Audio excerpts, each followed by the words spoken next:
Hello everyone, welcome to Juvenile Gurukul. আশা করি তোমরা সবাই ভালো আছো। তা আমি তোমাদের ম্যাথস ভাইয়া তোমাদের জন্য নিয়ে চলে এসেছি Christmas to full marks 40 days of board prep সিক্রেটসের ম্যাথামেটিক্সের আরও একটি নতুন এপিসোড নিয়ে।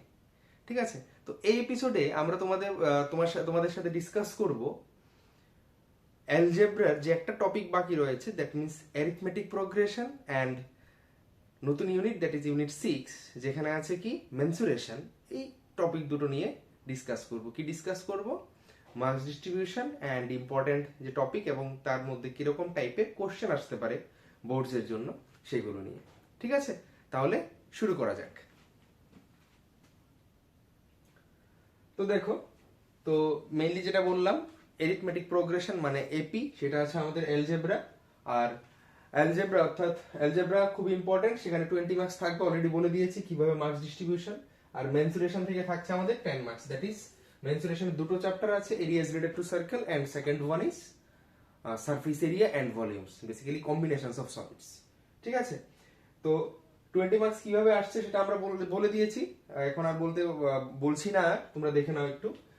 ধরো একটা স্ক্রিনশট রেখে দিতে পারো বা আগের ভিডিওটা দেখতে পারো। এখানে অলরেডি আমাদের তিনটে শর্ট কোশ্চেন থাকছে, এমসিকিউ, দেন 2 মার্কসের কোশ্চেন, 3 মার্কসের কোশ্চেন দুটো, একটা 5 মার্কসের কোশ্চেন আর একটা কেস বেস স্টাডি থাকবে অ্যালজেব্রার। তো অ্যালজেব্রার যে টোটাল যে আমাদের 4টে চ্যাপ্টার আছে, সবগুলো চ্যাপ্টার থেকেই এটা কিন্তু থাকছে মিলিয়ে। ঠিক আছে, তো এটা ইয়ার টু ওয়াইজ ভেরি করবে, কোন ইয়ার কোন চ্যাপ্টার থেকে কি থাকে।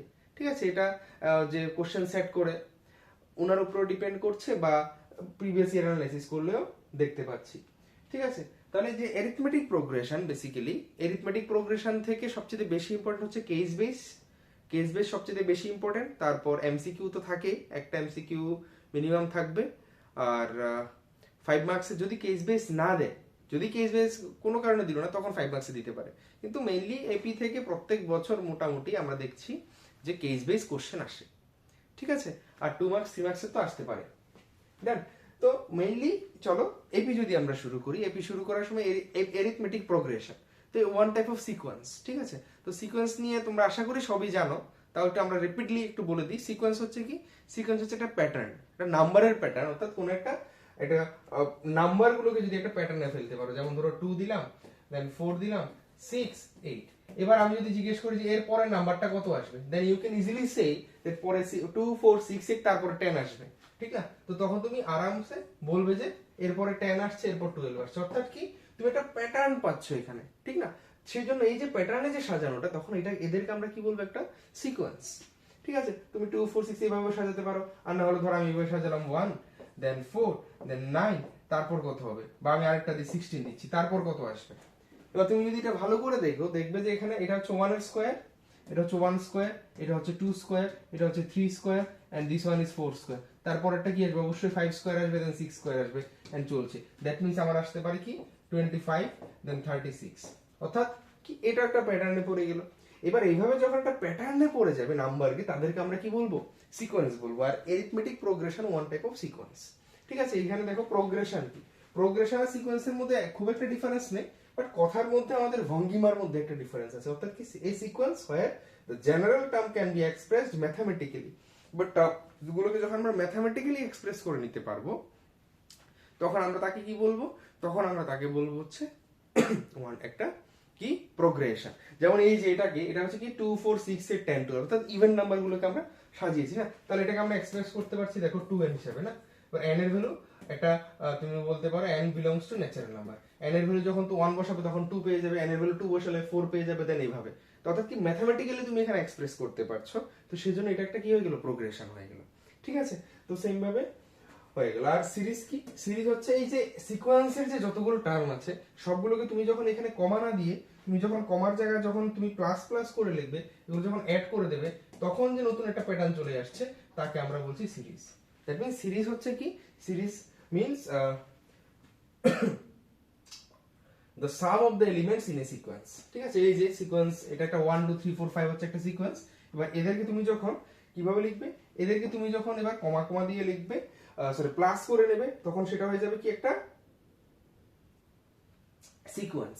ক্লিয়ার, বোঝা গেল? তো এইভাবে হচ্ছে কি আমাদের এরপরে আসছে কি এরিথমেটিক প্রোগ্রেশন, আর এরিথমেটিক সিকোয়েন্স কি?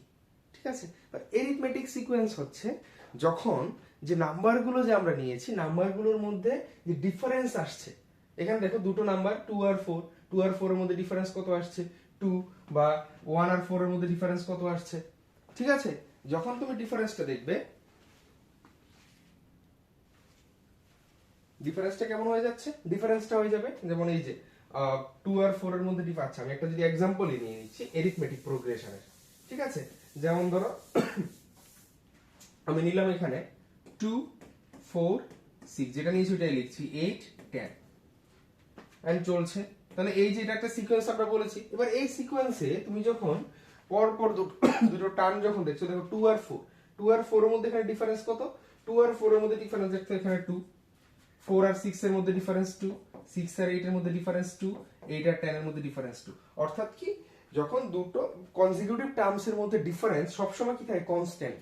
ফার্স্ট দুটো টার্মের মধ্যে, পরের দুটো টার্মের মধ্যে, এর পরের দুটো, যে কোনো দুটো কনজিকিউটিভ টার্মস এর মধ্যে ডিফারেন্স যখন কনস্ট্যান্ট হয়, যেমন এখানে একটা কনস্ট্যান্ট চলে আসছে না, ফিক্সড, তখন তাকে আমরা কি বলবো, arithmetic progression is a sequence of numbers where the difference between consecutive terms remains constant।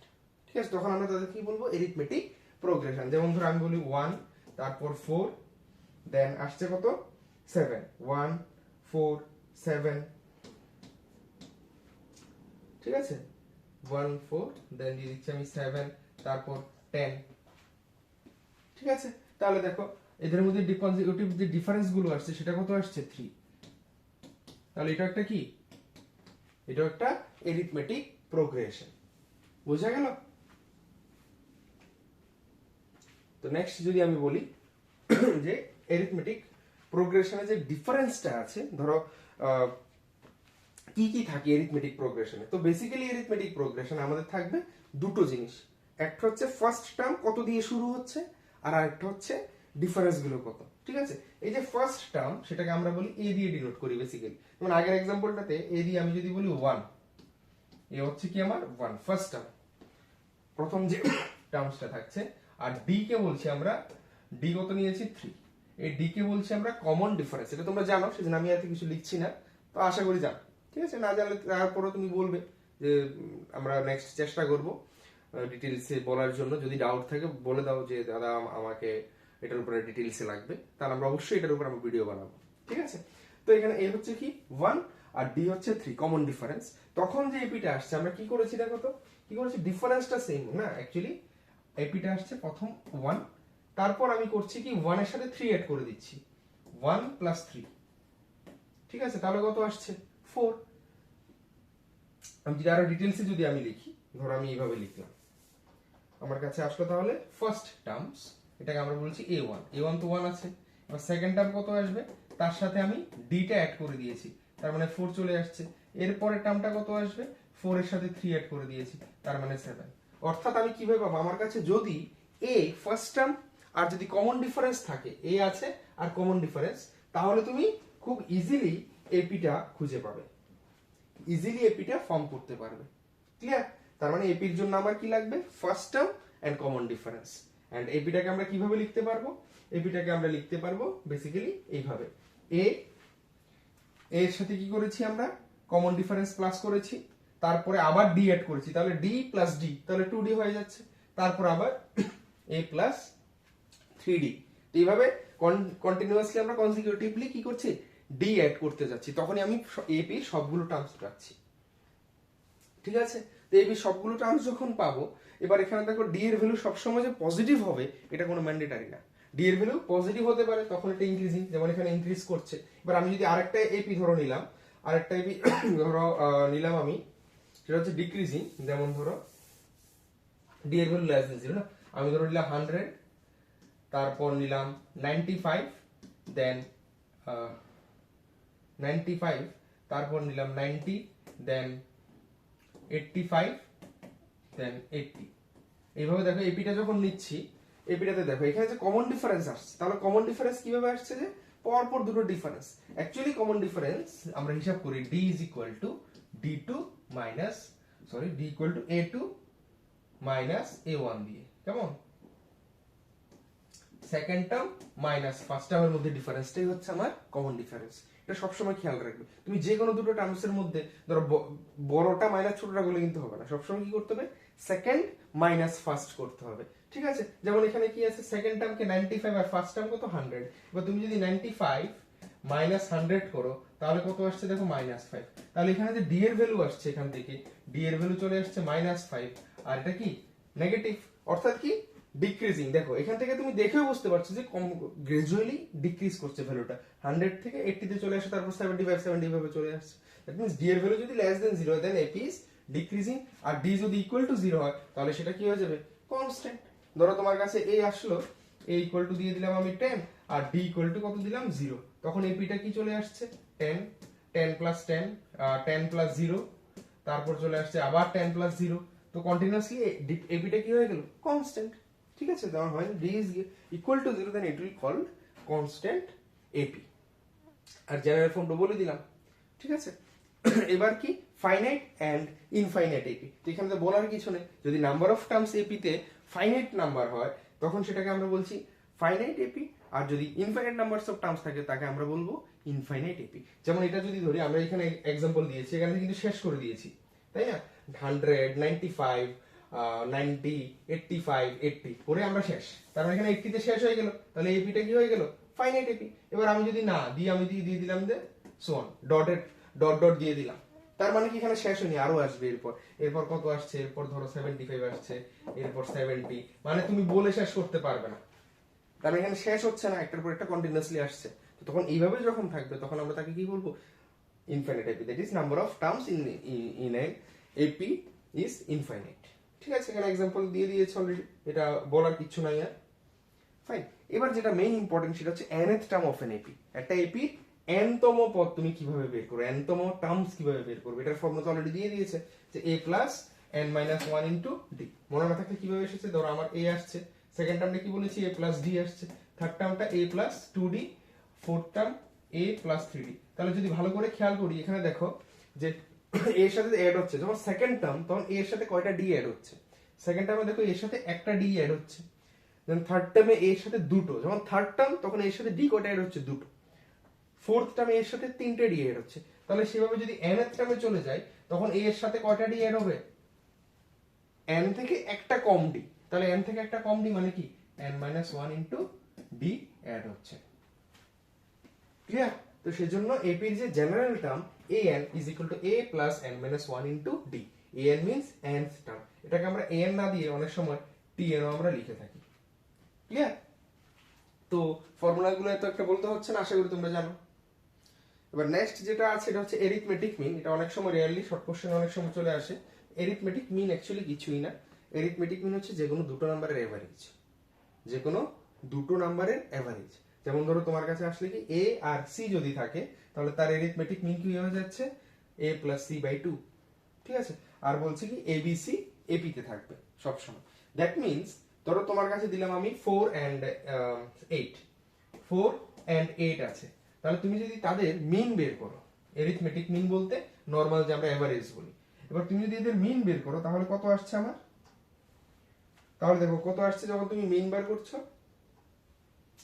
তখন দেখবে এখানে a প্লাস 8 ডিভাইডেড বাই 2, তাহলে কত আসছে দেখো 6 চলে আসছে। এটা তো মিন আমরা জানি। এবার এরিথমেটিক মিন কেন বলেছে, কারণ এখানে যে 4 6 8 এটা কি ফর্ম করছে, এরা দেখো এটা একটা এপি ফর্ম করছে, তো তো সেজন্য এই যে মিনটা এভাবে যে মিন বের করা তাদেরকে আমরা কি বলি, অ্যারিথমেটিক মিন। ক্লিয়ার? তো আশা করি এত একটা ডাউট নাই, তোমরা বুঝতে পারছো। ঠিক আছে, নেক্সট নেক্সট যদি দেখি সেটা হচ্ছে কি nth term from the end, খুব ইম্পর্টেন্ট। তো প্রথম দিকে যে nth টার্ম সেটার ফর্মুলা আমরা জানি an equal to a plus n minus 1 to d। যদি শেষের দিক থেকে তোমাকে যদি বলি, যেমন ধরো তোমার কাছে একটা এপি আছে 2 4 6 ডট ডট ডট আছে 168, এবার তোমাকে বলছে find the nth term, find the 20th term from the end, find the 20th term or 10th term, 12th term বলি, 12th term from the end। তাহলে এখান থেকে দেখো যদি আমি বলি L20 তোমাকে বের করতে বলেছি, L20, এই যে an from end না বলে আমরা এটাকে অনেক সময় এল এন ও বলে থাকি। লাস্ট, এল means last term, L N মানে লাস্টের দিক থেকে 10th টার্ম, অর্থাৎ আমি শেষ থেকে গুনে গুনে আসবো। তাহলে এখানে দেখো আমি যদি ভালো করে খেয়াল করি এক্সাম্পলটা, যে এ এর ভ্যালু কত আসছে 2 এন্ড ডি এর ভ্যালু কত আসছে second term minus first term, that is 4 equal to 2। তাহলে n এর টার্ম ফ্রম দ্য n এর যে ফর্মুলাটা সেটা হচ্ছে কি l minus n minus 1 into d।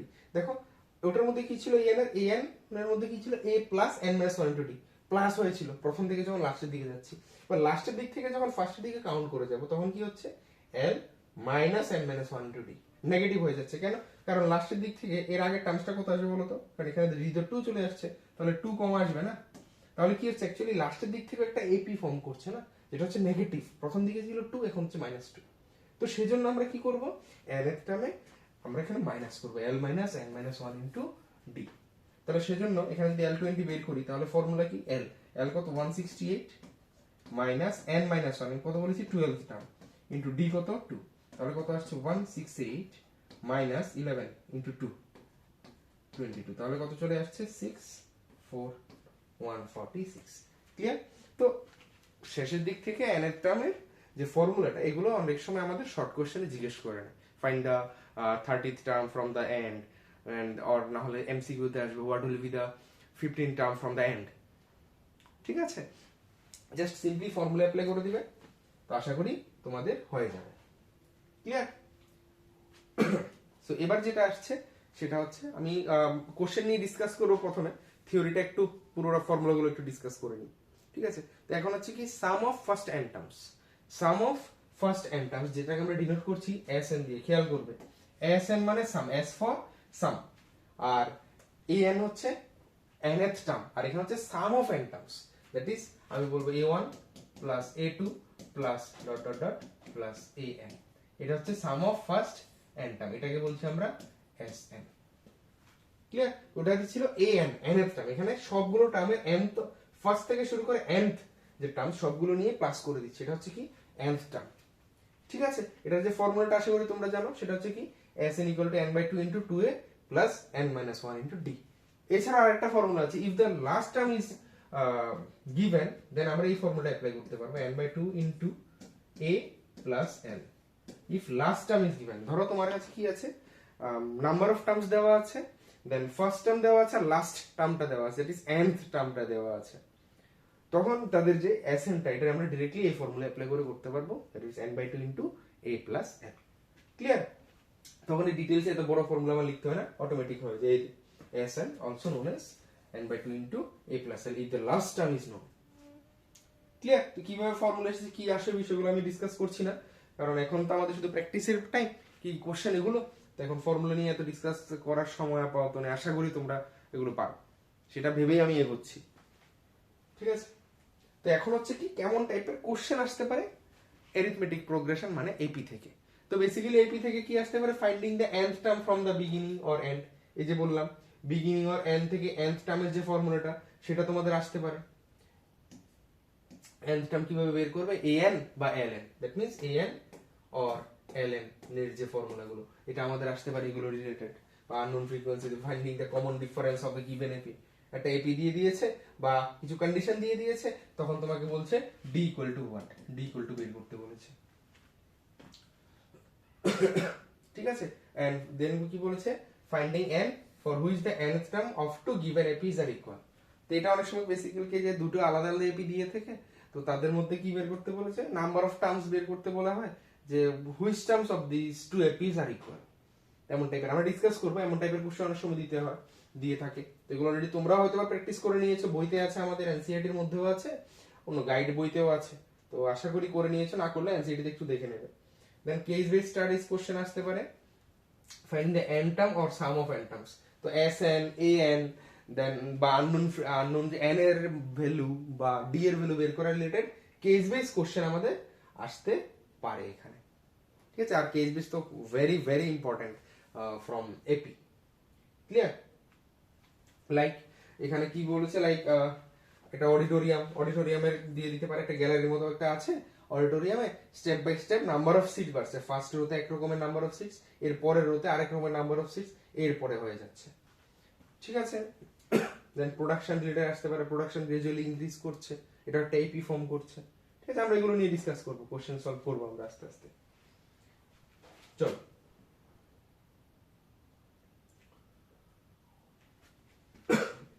আচ্ছা তোমরা একটা দরকার হলে স্ক্রিনশট নিয়ে নাও, it will be better for you.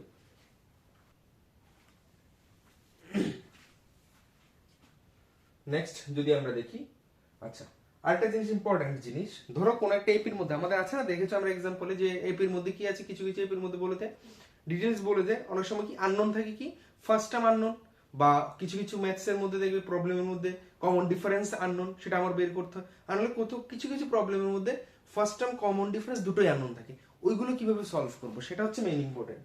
আমি কি বলেছি, প্রথমেই বলেছিলাম যে এপির মধ্যে আমার যে জিনিসটা প্রথমে যে জিনিসটা লাগে সেটা হচ্ছে ফার্স্ট টার্ম আর কমন ডিফারেন্স। ঠিক আছে, তো যখন কোনো একটা প্রবলেম দেখবে আমাদের ফার্স্ট টার্ম বা কমন ডিফারেন্স নেই, তাহলে যেটা নেই সেটাকে তুমি এজিউম করে নেবে। ধরো ফার্স্ট টার্ম নেই, তখন ধরে নেবে যে let first term be t1 is equal to a, বা যদি কমন ডিফারেন্স না থাকে তখন বলে নেবে let the common difference be D. তো তখন এবার এগুলো ধরে তুমি ইকুয়েশন ফর্ম করবে, এবার ইকুয়েশন ফর্ম করে তারপর সলভ করে নেবে। ঠিক আছে, প্রথমে দেখবে এপিটার মধ্যে কি ফার্স্ট টার্ম দেওয়া আছে নাকি কমন ডিফারেন্স দেওয়া আছে, নাকি কোনোটাই দেওয়া নেই, তো সেটার উপর ডিপেন্ড করে আমরা মেইনলি কোশ্চেন এগুলি। ঠিক আছে, আচ্ছা চলো তাহলে এটা প্রথমে একটা কোশ্চেন আমি দেখিনি কি হচ্ছে, এটা অ্যাসারশন রিজনে এসেছিল, স্যাম্পল পেপার আর পিবিএসসি এর পেপারে ছিল। ঠিক আছে, লাইক বলছে কি if the nth term of an AP be 2n square minus 1 then the sum of its first n terms। তো খুব সুন্দর করে খেয়াল করো, এখানে nth টার্ম দিয়েছে না, তাহলে এখানে একটা ফর্মুলা দিয়ে দিয়েছে, যেহেতু একটা সিকোয়েন্স মানে বলেছিল একটা প্যাটার্নে ফেলতে পারবো ম্যাথমেটিক্যালি, তাহলে n কি বলেছে 2n square minus 1। এইভাবে যদি দিয়ে দেয় an মানে nth টার্ম, তাহলে তুমি এখানে বলছো কি then the sum of first n terms is n cube। তো sum of first n terms n cube হবে এই এপিটা, তাহলে তার জন্য প্রথমে তো এটা একটা এপি হতে হবে। তার আমি চলো চেক করি এটা এপি কিনা। তো এপি চেক করতে হলে কি হবে দেখো, অনেক প্যাটার্নে আমি চেক করতে পারি। তো আমি এখানে কি করলাম, একটা কাজ করব, প্রথম তিনটা টার্ম বের করে নেব। ঠিক আছে, a1 a2 a3, তারপর যদি দেখি দুটোর মধ্যে গ্যাপ সেম আসছে তখন সেটা একটা এপি হবে। ঠিক আছে, তাহলে সেইভাবে আমি যদি বলি a1 কত হবে, তো an মানে এত, তাহলে a1 মানে n এর জায়গাতে কত বসবো 1, তার মানে কত 2 ইনটু 1 স্কয়ার মাইনাস 1, তার মানে অ্যাকচুয়ালি কত দাঁড়াচ্ছে এখানে 2 মাইনাস 1 মানে 1। এবার আমি যদি a2 বলি, a2 কত আসছে, এবার 2 into 2 square minus 1 that is 7। এবার a3 যদি বলি, a3 কত আসছে, a3 দেখো 3 বসাবো না, 3 3 9 2 18 দ্যাট ইজ আচ্ছা 2 ইনটু 3 স্কয়ার মাইনাস 1, তার মানে কত চলে আসছে, তার মানে এখানে চলে আসছে দেখো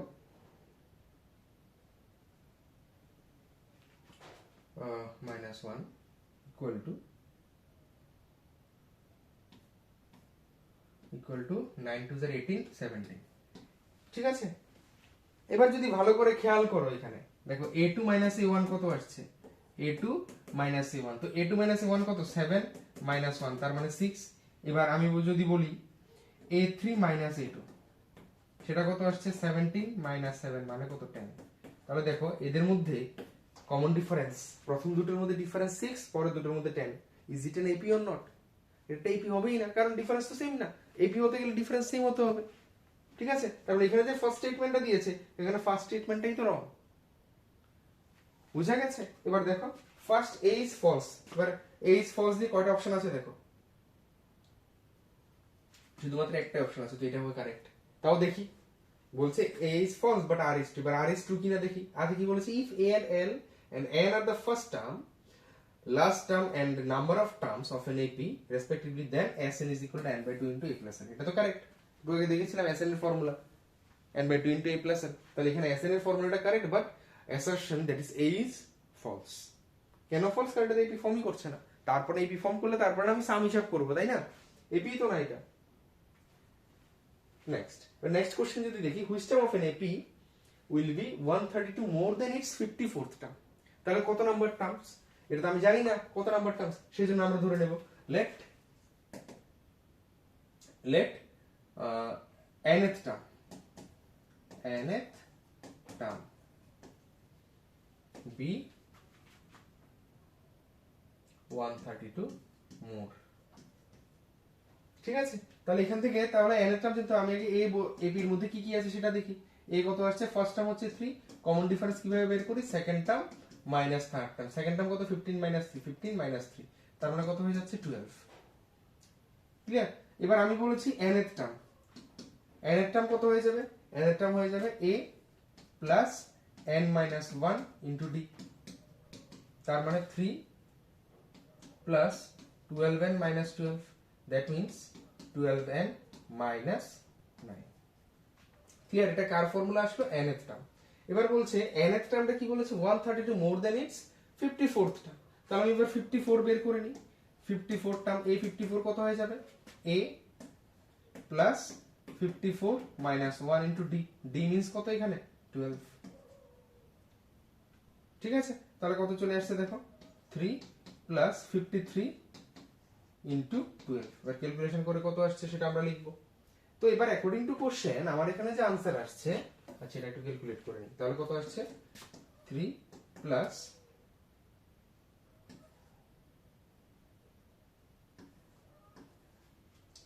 ঠিক আছে, দ্যাট ইজ 639, এটা হচ্ছে আমার A54। এবার বলছে কি will be 132 more than its 54th term, 132 more than its 54th term, that means an is equal to 132 more than its 54th term, 54th term, বুঝা গেল? তার মানে কত দাঁড়াচ্ছে, এবার আমি যদি এখানে বসাই an এর ফর্মুলা কত আসছে, an আসছে আমাদের 12n minus 9 equal to 132 plus 639, 132 plus 639, তার মানে এখান থেকে যদি আমি বসাই 12n is equal to 132 plus 639 plus 9, that means 12n is equal to সবগুলোকে অ্যাড করলে কত হবে,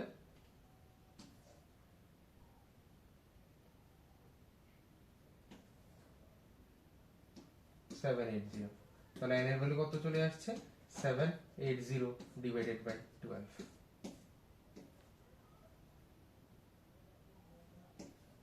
that means n is equal to 65। খেয়াল রাখবে আমার যেখানে number of terms, n means number of terms, তো কোশ্চেনে সবসময় যে নাম্বার অফ টার্মস সেটা সবসময় কি আসবে, ন্যাচারাল নাম্বার আসতে হবে। কেন? কারণ নাম্বার অফ টার্মস মানে কয়টা টার্মস, যেটা আমি কাউন্ট করবো না, তো কাউন্টিং নাম্বার কি, ন্যাচারাল নাম্বার। থোড়ি নাম্বার অফ টার্মস ফ্র্যাকশন আসবে, বা নাম্বার অফ টার্মস আমি নেগেটিভ কিভাবে বলবো, কেন সবসময় দেখবে আনসারে নাম্বার অফ টার্মস n এর ভ্যালু সবসময় পজিটিভ আসতে হবে। তাই n এর ভ্যালু যদি পজিটিভ আসে, তার মানে যদি পজিটিভ না আসে তার মানে কি বুঝবো, যে অর্থাৎ ন্যাচারাল নাম্বার যদি না আসে তাহলে বুঝবো কোথাও একটা তুমি ভুল করেছো। তাহলে তখন দেখবে আবার কোশ্চেনটা একটু চেক করবে তুমি কারেক্ট করছো কিনা, বা কোশ্চেনটা ঠিক উঠিয়েছো কিনা, ঠিক আছে, বা কোশ্চেন আবার পড়বে তুমি ভুল বুঝেছো কিনা। তো বেসিক্যালি কারণ সিবিএসসি কোশ্চেন ভুল করার চান্সটা খুব কম থাকে, হয়তোবা তুমিই কিছু ভুল করতে পারছো, আর যদি ভুল হয় তাহলে তো কোনো কথা নেই, ওরা অবশ্যই পরে মার্কস দিয়ে দেবে। তো বেসিক্যালি এইভাবে আমাদের কোশ্চেনটা করতে হয়, যেটা আমাদের আননোন সেটাকে আমরা ধরে নেব। যেমন এখানে নাম্বার অফ টার্মস কত আছে সেটা আমি জানি না, সেটা আমি ধরে নিয়েছি n এর টার্ম। ক্লিয়ার? নেক্সট কোশ্চেনে যদি আমরা যাই, কি বলেছে, if 7 times the 7th term of an AP is equal to 11 times the 11th term, then what will be its 18th term? ঠিক আছে, এখানে বলছে কি 7th term of an AP is equal to 11 times the 11th term। তাহলে আগে ধরে AP টা তো আমি জানি না, AP না জানলে আমি কি বলবো, let first term is equal to A and common difference তোমরা সুন্দর করে লিখবে equal to D। তাহলে এবার আমাকে কি বলেছে, 7th term of an AP, তাহলে আমি চোখ বন্ধ করে A7 বের করে নেব। A7 এর ফর্মুলা কি হবে, A plus 7 minus 1 into D, that means A plus 6D। এবার A11 ও বলেছে, A11 মানে কত হয়ে যাবে, A plus 11 minus 1 into D, that is A plus 10D। Clear? এবার তাদের যে কোশ্চেনে যে কন্ডিশন দিয়েছে সেটা আমরা দেখব। 7 terms of an AP is equal to 7 times the 7 term is equal to 11 times the 11 terms। তো according to কোশ্চেনে বলেছে 7 into A7 is equal to 11 into A11, then you have to find out the 18th term, that is A18। এবার এখানে যদি কন্ডিশনটা আমরা apply করি, that is 7 into A plus 6D is equal to 11 into a plus 10d. Clear? এখান থেকে যদি আমরা করি কত আসছে, implies 7a plus 42d is equal to 11a plus 110d. তাহলে সেই হিসাবে যদি এদিকে নিয়ে চলে যাই তাহলে সবগুলো নিয়ে চলে আসছে, কত আসছে 7a minus 11a is equal to 110d minus 42d. তার মানে 4a is equal to, that is minus 4a is equal to 68d. That means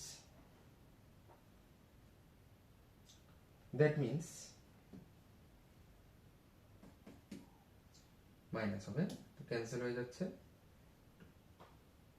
sorry cancel তো হবে না এখানে। এবার a এর ভ্যালু কত আসছে না, তো a ইকুয়াল টু কত আসছে 68d বাই মাইনাস 4,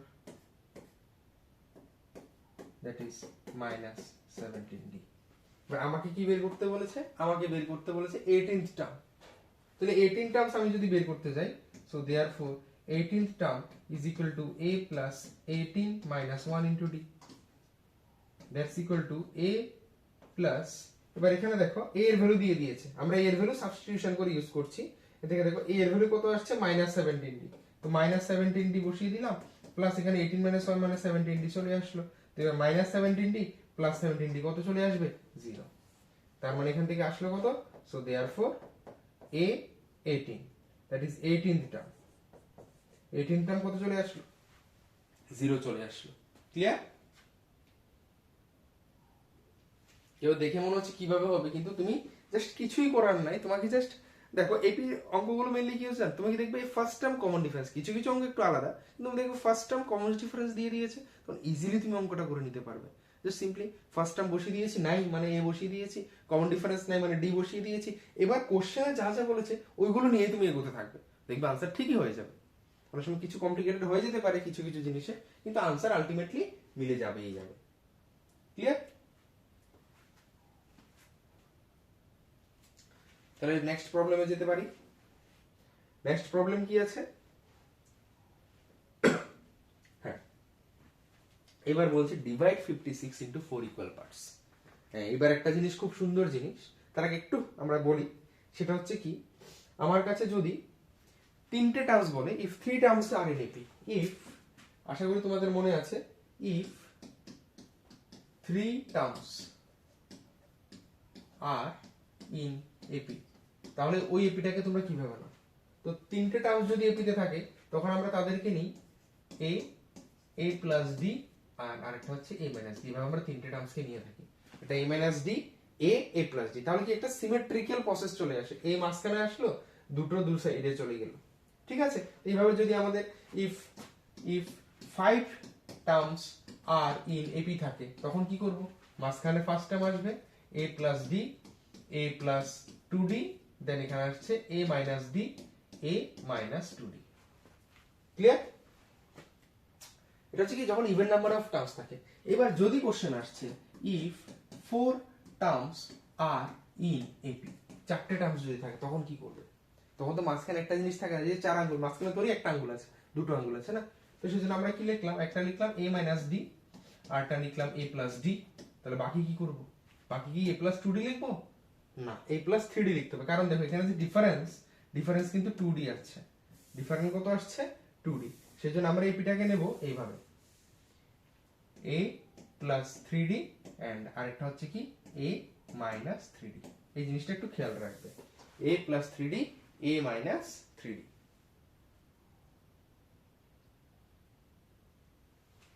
ক্লিয়ার? তো এইভাবে আমরা এপিটাকে নিই, যখন চারটে টার্ম যখন আমাদের দেওয়া থাকবে তখন এইভাবে a minus 3d a minus d a plus d a plus 3d, আর তিনটে দেওয়া থাকলে তো সিমেট্রিক্যালি লিখে নেবে, মাঝখানে এ দিয়ে লেফট রাইটে মিলিয়ে, তিনটে হোক আর পাঁচটা হোক আর 7টা হোক। এবার এখানে যে কোশ্চেনটা আছে, divide 56 in 4 parts such that the ratio of the product of their extremes to the product of means is 5:6। ঠিক আছে, তা আমি এবার কি করলাম, এপিটা তো জানি না, তুমি ইচ্ছে করলে আর ডি দিয়ে ধরতে পারো, কিন্তু আমি ধরবো let the terms be, let the terms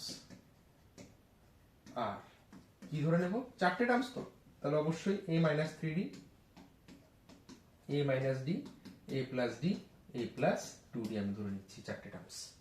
clear? এবার কি বলেছে অ্যাকর্ডিং টু কোশ্চেন, কাকে আমরা পার্ট করেছি না, এবার a আর d আছে মানে আমার দুটো ইকুয়েশন লাগবে। এখানে আমি কাকে পার্ট করেছি, বলছে কি 56 কে ইকুয়াল পার্টস ডিভাইড করে দিতে, তার মানে এই সবগুলো পার্টকে যখন আমরা প্লাস করে দেবো তাহলে কত চলে আসবে 56, কারণ 56 আমি টুকরো করে চারটে টুকরো করেছি না, তাহলে কত আসছে a minus three D plus a minus D plus a plus D plus a plus three D equal to কত হয়ে যাবে 56। ক্লিয়ার? এবার দেখো আসল জাদু, কেন এই যে সিমেট্রিক্যালি ধরলে কি জাদু হতে পারে, জাদুটা হচ্ছে এখানে এই যে minus three D plus three D cancel হয়ে যাচ্ছে, plus D minus D cancel হয়ে যাচ্ছে, তার মানে আমার কাছে এখানে রয়ে গেল অনলি চারটে a, 4a is equal to 56, তার মানে এখান থেকে a এর ভ্যালু চলে আসছে 56 ডিভাইডেড বাই 4, ঠিক আছে, তাহলে চলে আসছে এখানে 1 4 14, so therefore a is equal to হয়ে যাচ্ছে 14, তাহলে a এর ভ্যালু 14 হয়ে যাচ্ছে। দেখেছো এই যে সিমেট্রিক্যালি ধরাতে খুব ইজিলি আমি a এর ভ্যালু পেয়ে গেছি। ক্লিয়ার? তো এবার পেয়ে গেছি, এবার আমার d বের করতে হবে। d এর জন্য সেকেন্ড কন্ডিশন লাগবে। সেকেন্ড কন্ডিশন বলেছে কি ratio of first and fourth term to the product of second and third. তাহলে ফার্স্ট এন্ড ফোর্থ এর ratio, sorry product of first and fourth, first কত a মাইনাস থ্রি ডি, তার সাথে আসছে a plus three D, first and fourth, তার সাথে কি আসছে মিডলে a minus D into a plus D, তাদের রেশিও কত চলে আসছে 5:6, দ্যাট ইজ 5/6। আমি রেশিও তো আমরা ফ্র্যাকশনে দেখতে পারি না, হয়ে গেল রেশিও। এবার দেখো এখানে আমরা এবার সিমেট্রি থাকাতে এখানে একটা সুবিধা হয়েছে, সেটা কি দেখো a minus D three D, sorry a plus three D হবে এখানে, a minus three D into a plus three D, তাহলে a minus B into a plus B, তার মানে কি a square minus three D whole square, that is 9d square divided by নিচে কত আসছে এখানেও a square minus d square, a square minus b স্কোয়ারের formula চলে আসছে ইকুয়াল টু কত 5/6। আমি এখনো কিন্তু এর ভ্যালু বসাচ্ছি না, কারণ এর ভ্যালু বসিয়ে একটু লেন্দি হয়ে যাবে, আগে মাল্টিপ্লাই গুলো করে নিই বা ক্রস মাল্টিপ্লিকেশন করো, তাহলে কত আসছে 6a square minus 6 9 sir 54d square is equal two 5a square minus 5d square. এবার যদি আমরা সিম্পলিফাই করতে যাই, a স্কোয়ার কে লেফটে নিয়ে চলে আসো, 6a square minus 5a square is equal two 5 minus 5d square, প্রচন্ড মশা, কত চলে আসছে এখানে minus 5d square plus 54d square, তাহলে কত চলে আসছে এখান থেকে a square is equal two 49d square, তার মানে এখান থেকে a স্কোয়ার ভ্যালু কত আসছে, এবার a স্কোয়ার হচ্ছে 14 না, এবার 14 is equal two 49d square, তার মানে এখান থেকে d স্কোয়ার চলে আসছে 14/49, sorry 14 square by 49 square. Clear? তার মানে এখান থেকে d এর ভ্যালু চলে আসছে প্লাস মাইনাস 14/49 এর স্কোয়ার কত 7, এবার হচ্ছে that's equal two plus minus 2, তাহলে আমার d এর ভ্যালু কত চলে আসছে, d ইকুয়াল টু চলে আসছে প্লাস মাইনাস 2, তাহলে এবার 4 ইকুয়াল পার্টস কি হয়ে যাবে, তো d এর ভ্যালু প্লাস মাইনাস 2 যদি চলে আসে তাহলে ইকুয়াল পার্ট কি হয়ে যাচ্ছে, a হচ্ছে আমার a হচ্ছে 40 আর d হচ্ছে plus minus 2, so when d is equal to 2 then 4 parts are কি হয়ে যাচ্ছে a minus 3d না, তাহলে a minus 3d, a minus 2 then a plus d, a plus 3d, তার মানে a বলতে কত 14, আচ্ছা 14 লিখে দিই, এই যদি আমি 14 লিখে দিই 14 14 14 14, তার মানে হয়ে যাচ্ছে 14 minus 6 8 then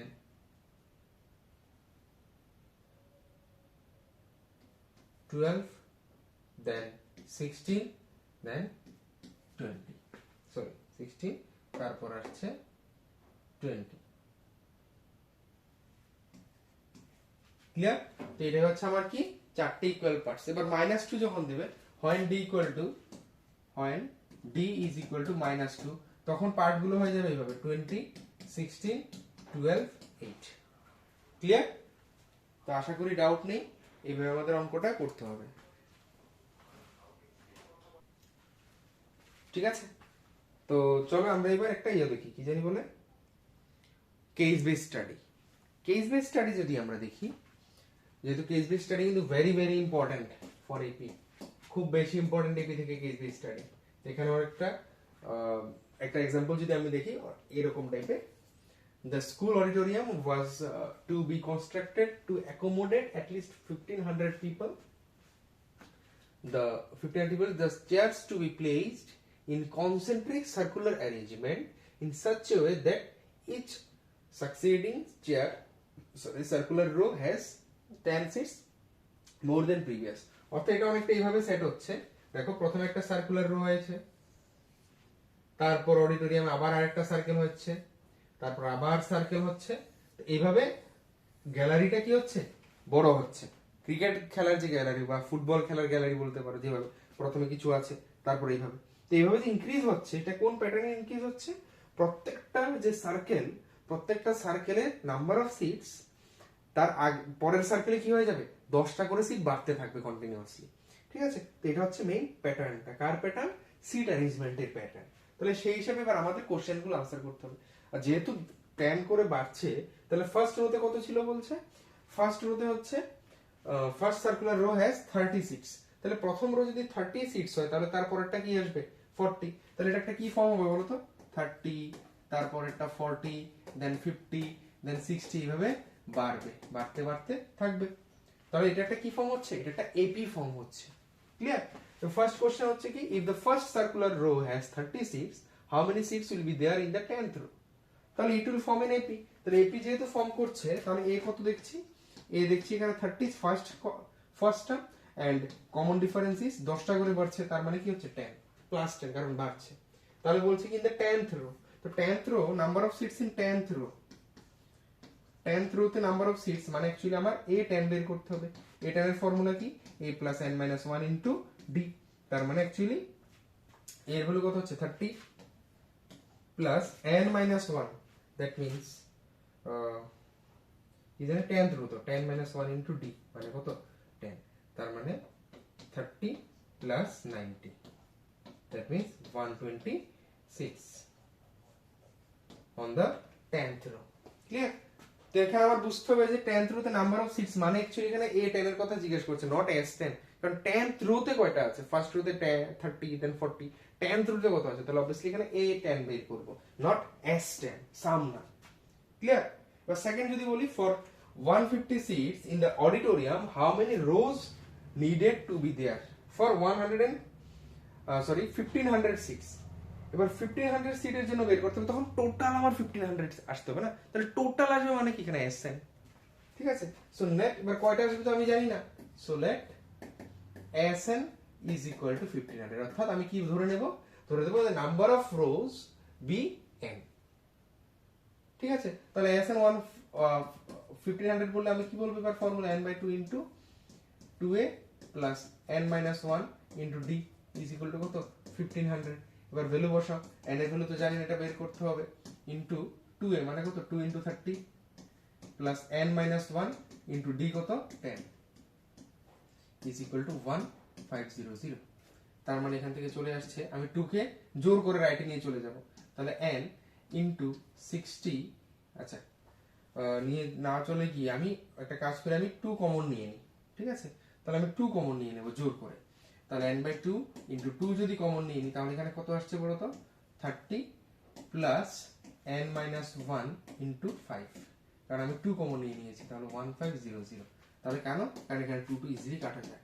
তাহলে n * 30 + 5n - 5 is equal to 1500।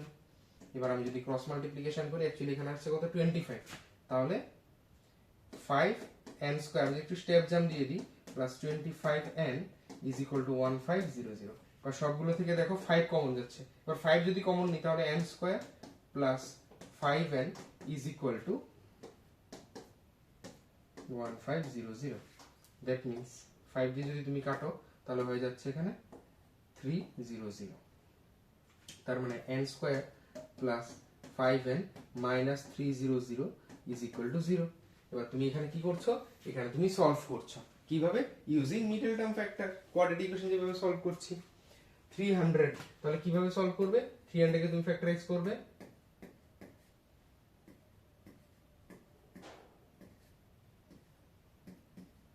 তাহলে দেখো 20 মাইনাস 15 হয়ে যাচ্ছে 5, তাহলে n square plus 20n minus 15n minus 300 is equal to 0। তার মানে n into n plus 20 minus 15 into n plus 20 is equal to 0। তার মানে n plus 20 into n minus 15 is equal to 0। তাহলে এখান থেকে আমি পাবো n ইজ ইকুয়াল টু 15, কারণ n not equal to minus 20, negative তো হতে পারবে না, সেজন্য n ইকুয়াল টু কত হয়ে গেল 15। তাহলে নাম্বার অফ রো কত হয়ে যাবে, এখানে যে বলেছে how many number of rows, how many rows needed to be there for 1506, তাহলে নাম্বার অফ রোজ হয়ে যাবে কত বের করেছি আমরা 15 রোজ। ক্লিয়ার, এনি ডাউট, তো ফুল ডাউট নেই। নেক্সট কি হচ্ছে, 1500 seats are to be arranged in an auditorium, how many seats are still left to be put after 10th row? এবার যদি 1500 seats are to be arranged, 15 seat যদি arrange করতে হয় তাহলে বলছে how many seats are still left to be put after 10th rows। তাহলে 10th rows এ যদি আমি বের করতে যাই, এখানে দেখো আমার টোটাল হচ্ছে কত 1500, তাহলে আমি যদি s10 বের করি, s10 কত হবে, এটা হচ্ছে 1 2 এর অডটা যদি আমি করতে যাই, s10 কত হয়ে যাবে 10/2 into 2a, that is 2 into 30 plus 9d হয়ে যাবে, n - 1 d তো, তাহলে 9 ইনটু 10 হয়ে যাচ্ছে। আমি s10 বের করছি, দেখো এখানে 5 হয়ে যাচ্ছে, 5 ইনটু 60 প্লাস 90, তার মানে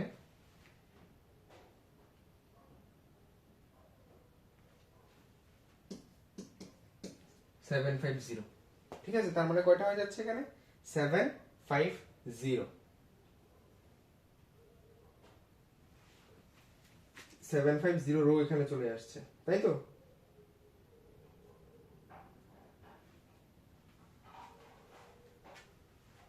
একটু দাঁড়াও,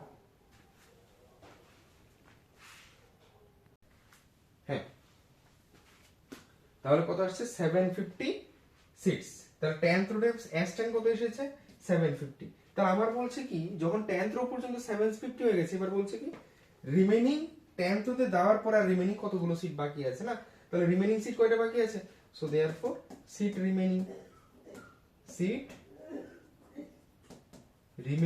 কত হয়ে যাবে 1500 মাইনাস 750, তার মানে অ্যাকচুয়ালি কত রয়েছে 05057, আর 750 সিট বাকি আছে। ক্লিয়ার,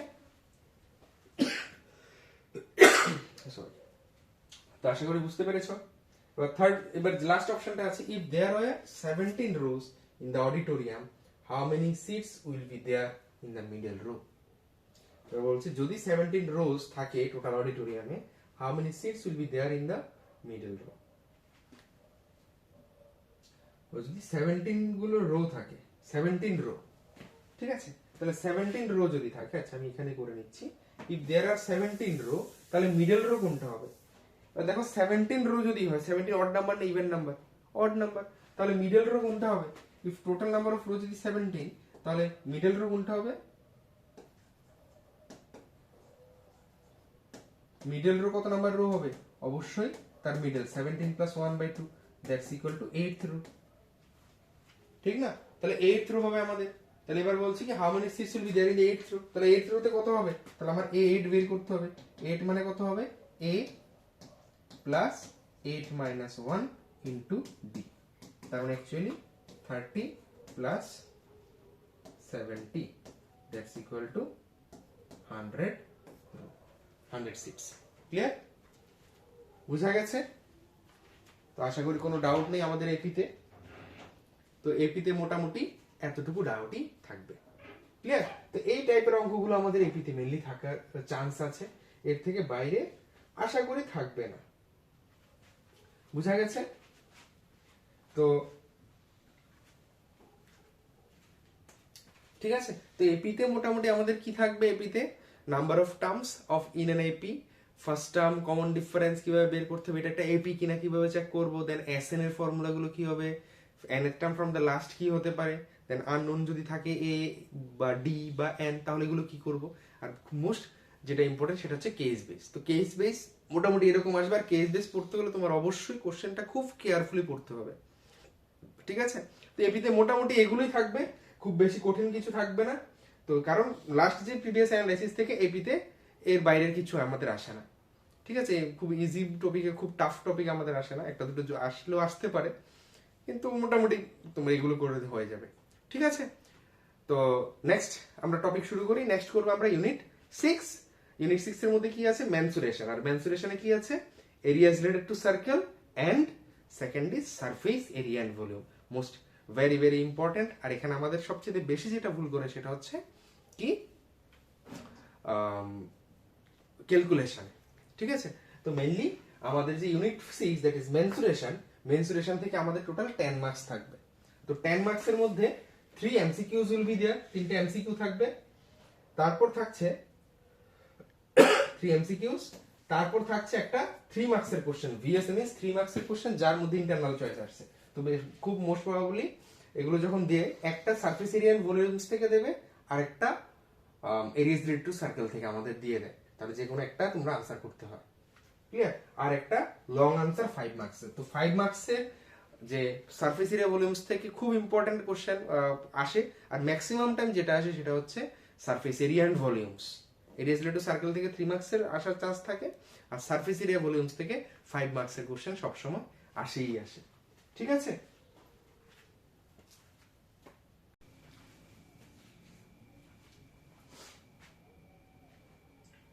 তো এখন চলো আমরা এরিয়াজ রিলেটেড টু সার্কেল শুরু করি।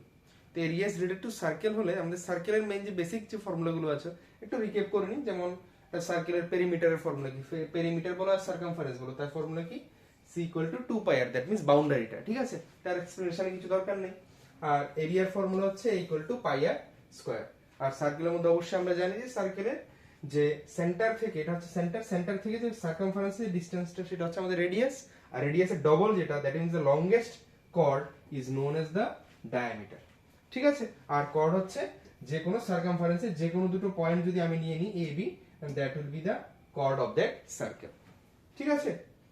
এন্ড এবার চলো মেইন যে টপিকটা সেটা আমরা ডিসকাস করি। তো এরিয়াজ রিলেটেড টু সার্কেলের মধ্যে মেইন যে টপিক দুটো আছে সেটা হচ্ছে কি areas of sector and areas of segments. এবার সেক্টরটা কি? সেক্টরটা আশা করি তোমরা জানো। সেক্টর হচ্ছে কি একটা পিৎজার টুকরো, অর্থাৎ একটা সার্কেলে যে কোনো একটা যদি আমি ডিটেইলসে বলি, একটা সার্কেলের সার্কামফারেন্সের একটা টুকরো আমি নিলাম প্রথমে, ঠিক আছে? টুকরো থেকে বা সেন্টার থেকে সার্কামফারেন্সের দুটো যে আর্কের যে এন্ড পয়েন্ট, আর্কের এন্ড পয়েন্ট দুটো জয়েন করলে যে পোরশনটা আসছে, যে পোরশনটা এখানে আসছে সেটাই হচ্ছে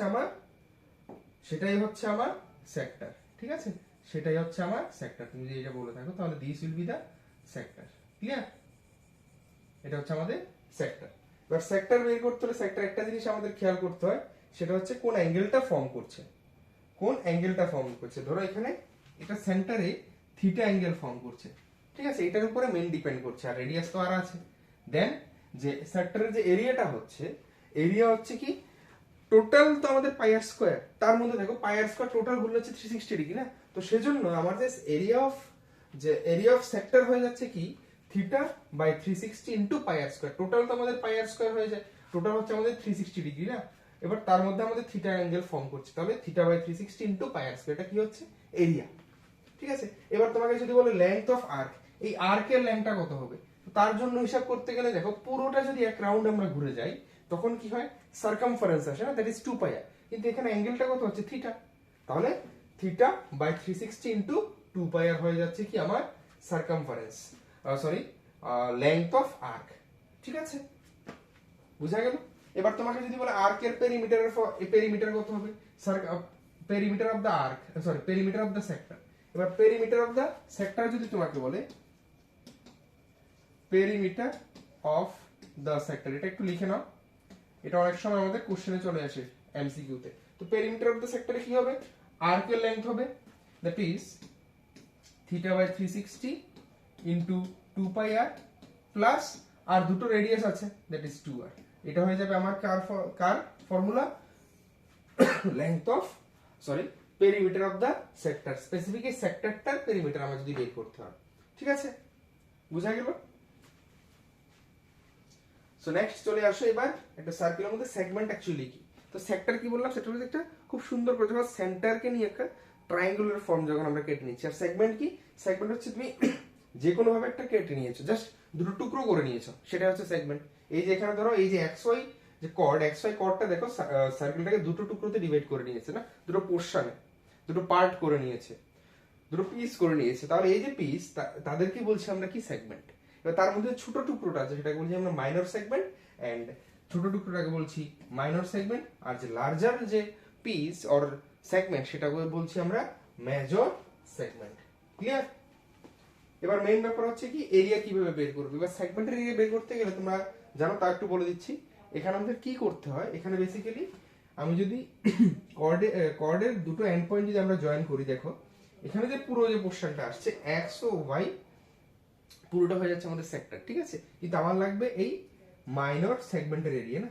তো মাইনর সেগমেন্টের এরিয়া অ্যাকচুয়ালি কি হবে, তাহলে পুরোটা হচ্ছে এখানে যদি থিটা অ্যাঙ্গেল ফর্ম করছে, এখানে ধরো অ্যাঙ্গেলটা ফর্ম হচ্ছে থিটা, তাহলে এখানে হচ্ছে সেক্টর হয়ে যাচ্ছে। এবার তুমি যদি সেক্টর থেকে এই যে এখানটা দেখো একটা ট্রায়াঙ্গেল ফর্ম হচ্ছে, দেখো এই যে এক্স ও ওয়াই, এই ট্রায়াঙ্গেল এরিয়া যদি মাইনাস করো তাহলে তুমি সেগমেন্ট পেয়ে যাবে। তো সেজন্যই আমরা বলি যে এরিয়া অফ মাইনর সেগমেন্ট হচ্ছে কি, area of sector minus area of the triangle formed by radii and the cord.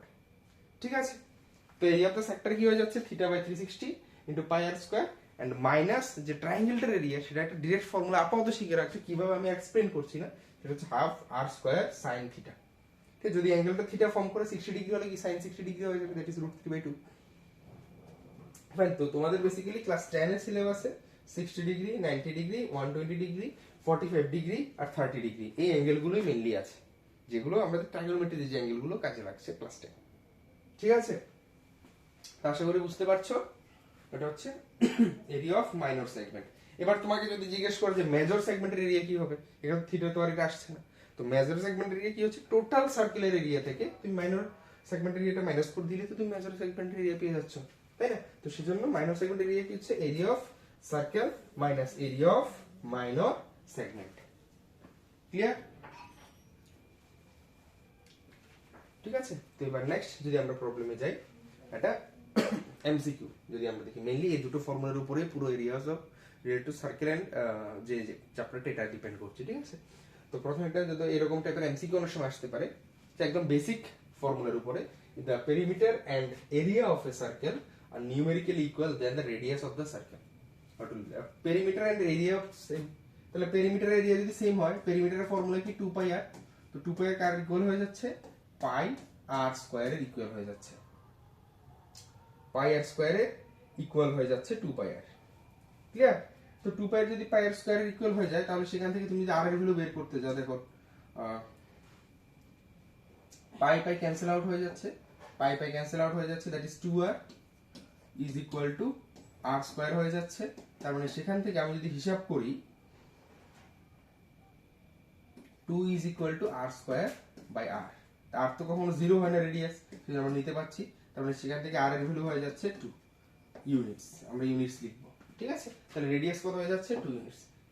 তো অনেক সময় এরকম ডিরেক্টলি এত সিম্পল কোশ্চেন চলে আসে এমসিকিউতে, যে এরিয়াস অফ পেরিমিটার আর এরিয়া যদি সেম হয়ে যায় একটা সার্কেলের, তখন তার রেডিয়াস কি হইতে পারে, বা বলতে পারে ডায়ামিটার কি হবে। অনেক সময় বলে তাদের হ্যাঁ এরকমই বলে থাকে, অনেক সময় বলতে পারে সেক্টর এরিয়া কি হবে। ক্লিয়ার? সো নেক্সট কোশ্চেনটা যদি করতে চাই, খুব ইন্টারেস্টিং, খুব ইম্পর্টেন্ট কোশ্চেন তুমি বলতে পারো, এমন টাইপের কোশ্চেনগুলো অনেক সময় 2 মার্কস বা 3 মার্কস আমাদের দিয়ে দেয়। এর কোশ্চেন হচ্ছে, in minute hand clock of A 84 centimetre length. তো মিনিট হ্যান্ড যে এটা জানি একটা ঘড়ি যদি হয়ে থাকে, দেখো ঘড়ির সবসময় কি থাকে, তিনটা আছে, একটা minute hand, second hand and hour hand. ঠিক আছে, তো মিনিট হ্যান্ড যেটা আছে, মিনিট হ্যান্ডের লেন্থ বলে দিয়েছে 84 সেন্টিমিটার, 84 সেন্টিমিটার। ঠিক আছে, and then the distance covered by tip of the minute hand in how many times?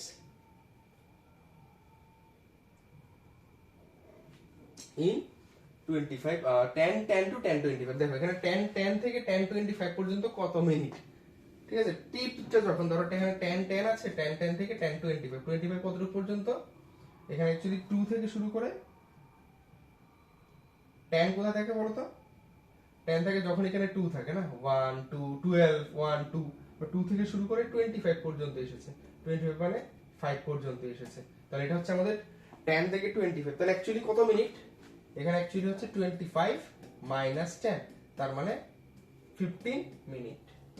Actually 15 minute আমার যে 15 মিনিটের যে কভার করেছে, তার কি বলছে কতটুকু ডিসটেন্স কভার করেছে, তার মানে অবশ্যই টিপের যে ডিসটেন্সটা তার সেটা কি এরিয়া হবে নাকি সারকামফারেন্স হবে, তাহলে এখানে অবশ্যই আমার সারকামফারেন্স হয়ে যাবে। ঠিক আছে, তো ডিসটেন্স ইকুয়াল টু কি হয়ে যাবে, actually rank of the chord হয়ে যাবে, সরি র্যাঙ্ক অফ আর্ক। এবার র্যাঙ্ক অফ আর্কের ফর্মুলা কি, র্যাঙ্ক অফ আর্কের ফর্মুলা হচ্ছে theta by 360 into 2 pi R. ঠিক আছে, তুমি ইচ্ছা করলে এখানে থিটা বের করতে পারো, কিন্তু এখানে একটা ট্রিক আমরা শিখবো। ঠিক আছে, থিটা কেন বের করব, থিটা বাই 360 কেন লিখতাম, কারণ এখানে পুরোটা যখন কভার করতো তখন আমরা 360 ভাবতাম, তাই তো। কিন্তু এবার তুমি এখানে যেহেতু মিনিট হ্যান্ড চলে এসেছে, ওটার কনসেপ্ট আমি ডিরেক্ট করবো, এটা সুন্দর একটা ট্রিক তুমি বলতে পারো। সেটা হচ্ছে কি, আমি থিটা বাই 360 লিখবো না, আমি লিখবো যে পুরোটা যদি কভার করতো মিনিট হ্যান্ড তাহলে কতক্ষণ লাগতো, 60 মিনিট, রাইট। কিন্তু এখানে আবার কি আছে, এখানে আছে আমার 15 মিনিট কভার করেছে, তাই না, তাহলে 15 by 60 into 2 pi r, 2 into 22/7 into r 84। ঠিক আছে, এবার যেটা আনসার আসছে সেটাই হবে আমার 7 12 84। তাহলে এখানে চলে আসছে 11 ইন্টু 12, তার মানে 132 সেন্টিমিটার। দেখো অপশন আছে কিনা, 132 সেন্টিমিটার, এটা হচ্ছে আমার আনসার। বুঝা গেছে, তা আশা করি ডাউট নেই।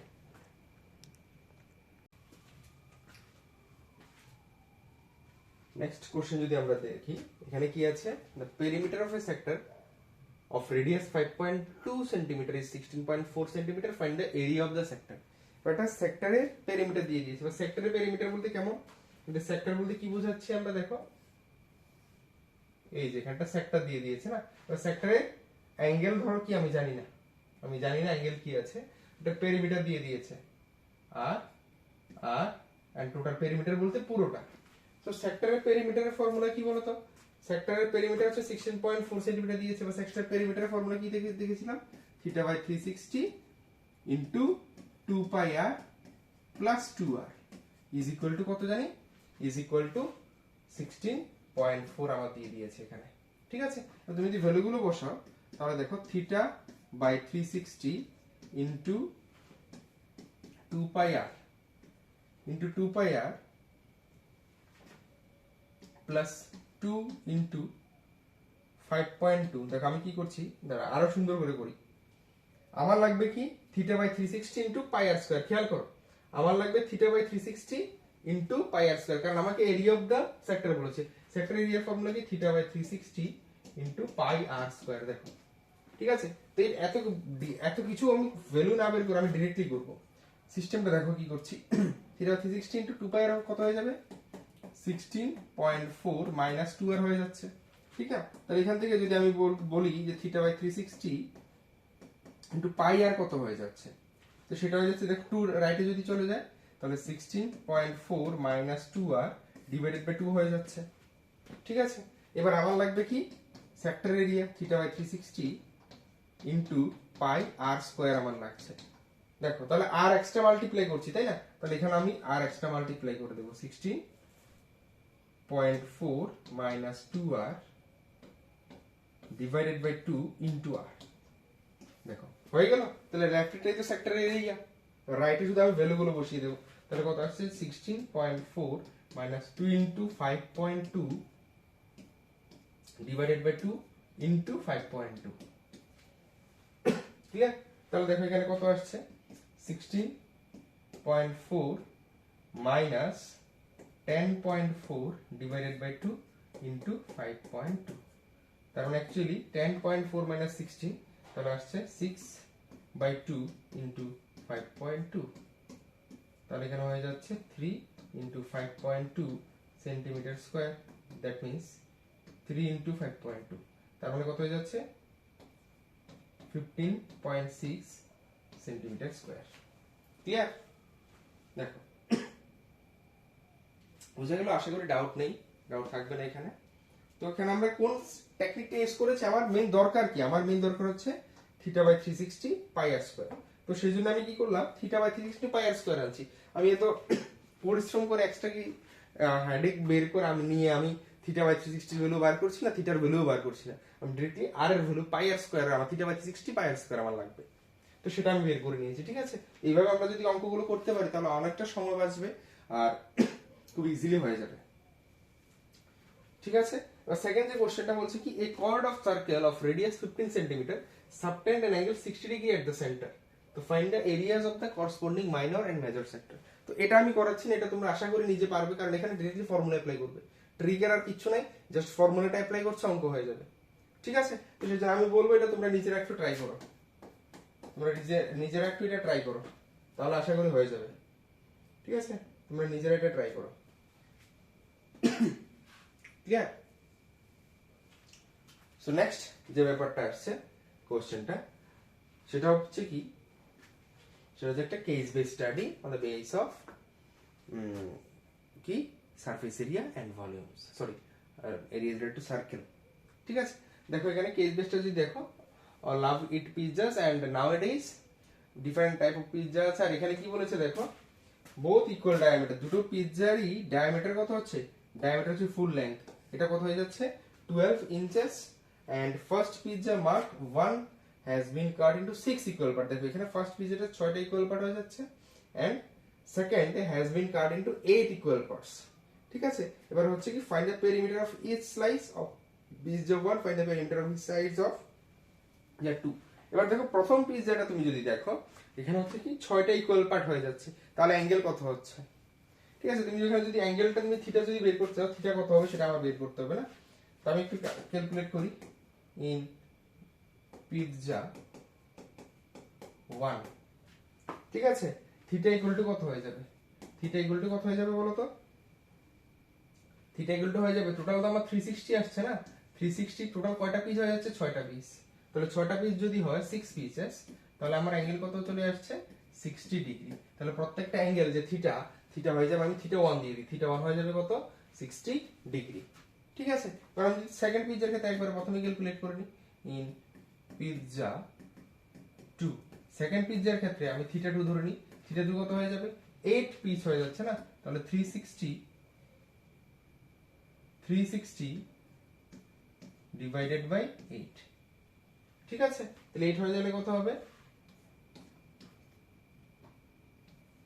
45 ডিগ্রি, ঠিক আছে? তাহলে ইকুয়াল 8 পার্ট যখন হয়ে যাচ্ছে, তখন এটাতে অ্যাঙ্গেলটা হয়ে যাচ্ছে কত, থিটা, এটা থিটা 2 হচ্ছে 45 ডিগ্রি, এখানে থিটা 1 হয়ে যাচ্ছে 60 ডিগ্রি, ক্লিয়ার? এবার প্রথমটা বলেছে find the perimeter of each of the slice of a pizza. তার আগে আমি আটটা বের করে নিই, দুটোর মধ্যে ডায়ামিটার তো 12 না, তাহলে আর কত হয়ে যাবে 12/2, that's equal to 6 centimetre, clear? তো ফার্স্ট কোশ্চেন যদি বলতে find the perimeter of each slice, তাহলে ফার্স্ট স্লাইসের যে পেরিমিটারটা হচ্ছে সেটা আমার বের করতে হবে ফার্স্ট পিৎজার। তাহলে থিটা হচ্ছে কত, এখানে থিটা হয়ে যাচ্ছে আমার 60 ডিগ্রি, আর রেডিয়াস হয়ে যাচ্ছে 6 সেন্টিমিটার, তাহলে আমি ইজিলি পেরিমিটার বের করতে পারবো। তাহলে পেরিমিটারের ফর্মুলা কি, perimeter of each slice in pizza 1, perimeter of 1, perimeter of slice of 1, তাহলে 1 এর স্লাইসের পেরিমিটার কি হয়ে যাবে থিটা বাই 360, এখানে থিটার ভ্যালু তো থিটা 1 ইনটু 2 পাই আর plus 2r, clear? Plus 2r,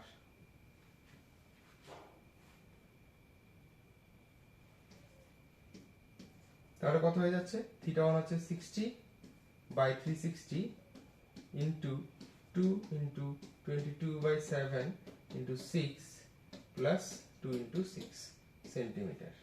তাহলে কত হয়ে যাচ্ছে 6 ক্যান্সেল, তাহলে আসছে এখানে 44/7 plus 12 centimetre. 84 plus 44 44 plus 84 divided by 7 centimetre. 128/7 centimetre হচ্ছে ফার্স্ট পিৎজা পেরিমিটার। ক্লিয়ার? তো সেম ওয়েতে you can easily find the perimeter of the second pizza. তো সেকেন্ড পিৎজার ক্ষেত্রে কি হয়ে যাবে, সেকেন্ড পিৎজার ক্ষেত্রে থিটার ভ্যালু হয়ে যাবে, বাকি সবকিছু সেম থাকবে, থিটা হয়ে যাচ্ছে কত হবে 45 হয়ে যাবে। ক্লিয়ার? থিটা থিটা হয়ে যাবে 45 degree. Perimeter of second pizza, second sector, perimeter of sector of pizza 2, এটাই তো চাইছে কোশ্চেনে, second pizza. That is pizza two second perimeter বলতে আমি সেক্টর না বলে স্লাইসে বলতে পারবে, তখন কত থিটা কত হয়ে যাচ্ছে 45/360 ইনটু 2 ইনটু 22/7 ইনটু রেডিয়াস কত হয়ে যাচ্ছে, রেডিয়াস হয়ে যাচ্ছে 6 প্লাস 2 ইনটু 6, দ্যাট ইজ এখানে 12 আসছে, তাহলে এখানে হয়ে যাচ্ছে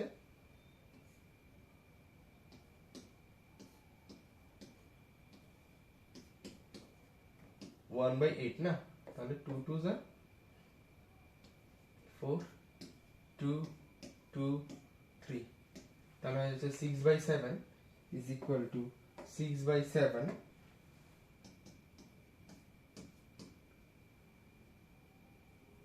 প্লাস 12, তার মানে 4 প্লাস 6/7 90/7 সেন্টিমিটার।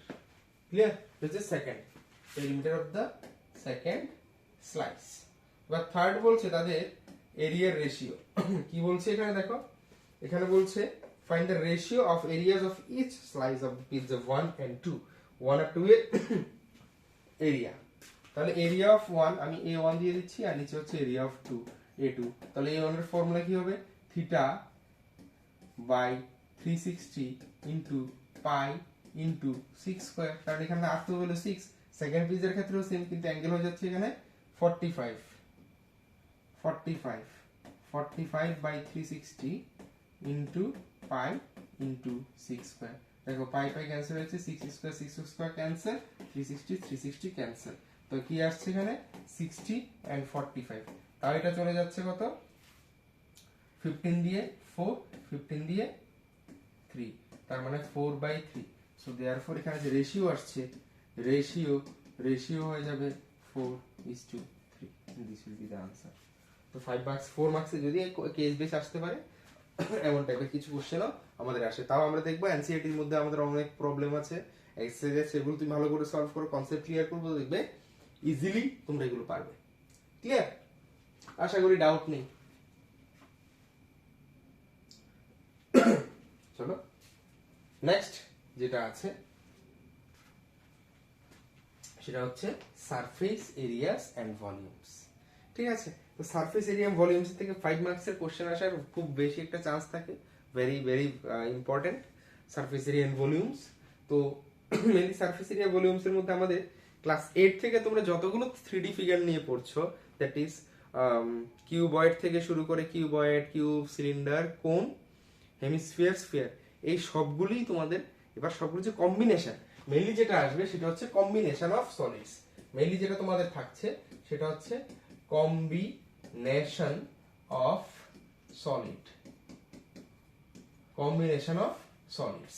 তো সলিড যে কম্বিনেশন নিয়ে সিঙ্গেল সিঙ্গেল গুলো তো আছে, একটা কিউবয়েড, কিউবয়েডের মধ্যে কি আছে লেংথ, ব্রেথ, হাইট, দেন কিউবের ক্ষেত্রে কি আছে সাইড। সো কিউবয়েডের যদি তুমি সারফেস এরিয়া টিএস এর ফর্মুলাটাও তুমি যদি একটু খেয়াল রাখো, টিএস এর ফর্মুলা হচ্ছে কি 2 * LB প্লাস আমি বি দিচ্ছি, হ্যাঁ ডাব্লিউ কে আমরা বি দিয়ে ধরছি, LB plus BH plus LH square unit যদি ধরো সেটা হয়ে যাচ্ছে কি টোটাল সারফেস এরিয়া। এরপর আসছে ল্যাটারাল সারফেস এরিয়া। তো ল্যাটারাল সারফেস এরিয়া বা এরিয়া অফ 4 ওয়ালস তুমি বলতে পারো। তো ল্যাটারাল সারফেস এরিয়ার ফর্মুলা হচ্ছে 2 * L plus B into H. তো lateral surface mainly 4 walls, area of 4 walls, চারদিকে যে আমাদের যে চারদিকে যেটা আছে, টোটাল তো 6 সাইড থাকে, তাহলে উপর আর নিচে বাদ দিলে চারদিকে 4টে সাইড আছে, ওদের যে এরিয়ার যে সাম সেটা হচ্ছে আমাদের ল্যাটারাল সারফেস এরিয়া। আর এই যে ডায়াগোনাল, ডায়াগোনালের যে ফর্মুলা থাকে ডি, ডি এর ফর্মুলা হচ্ছে √L² + B² + H²। ক্লিয়ার? এবার তুমি যদি কিউবের ক্ষেত্রে দেখো, কিউবের ক্ষেত্রে আমাদের কি ভলিউম হচ্ছে side cube, length into breadth into height. এবার আরেকটা যেটা আছে সেটা হচ্ছে টিএসএ। তুমি যদি কিউবের টিএসএ যদি লিখতে যাও, কিউবের টিএস এর ফর্মুলা হচ্ছে 6L², কারণ প্রত্যেকটা সাইডটা আমাদের 6 × S² তুমি বলতে পারো, 6S² তুমি বলতে পারো, 6S²। ঠিক আছে, কারণ প্রত্যেকটা সাইডই আমাদের এখানে সেম, তাহলে প্রত্যেকটা স্কয়ার, আর টোটাল 6টা সাইড আছে, তাহলে 6 × সাইড স্কয়ার। ক্লিয়ার? এরপর আছে আমাদের lateral surface area. Lateral surface area তুমি যদি বলতে যাও সেটা কি হয়ে যাবে, তখন হয়ে যাবে 4L² or 4S² তুমি বলতে পারো ল্যাটারাল সারফেস এরিয়া।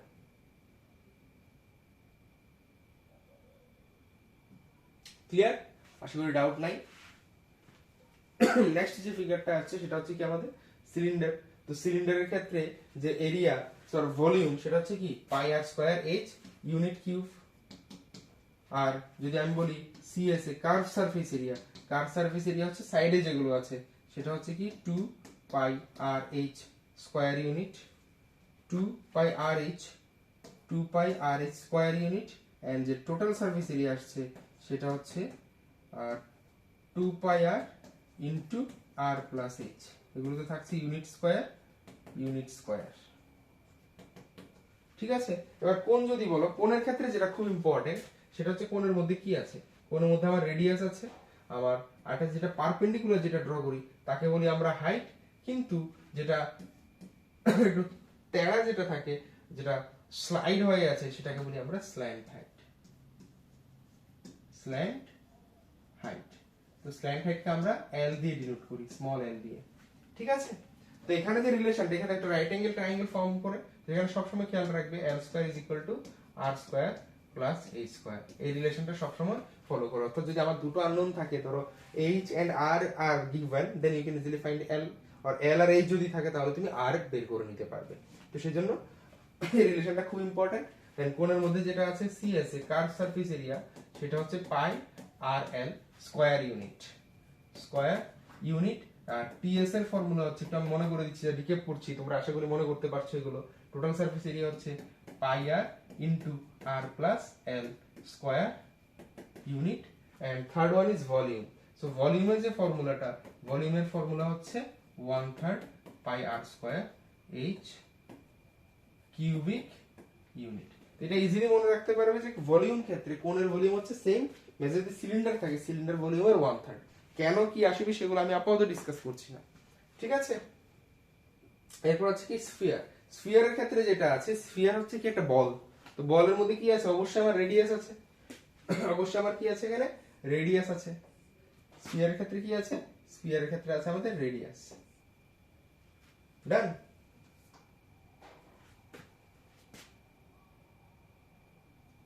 চলো, তো রেডিয়াস মিন্স r, আর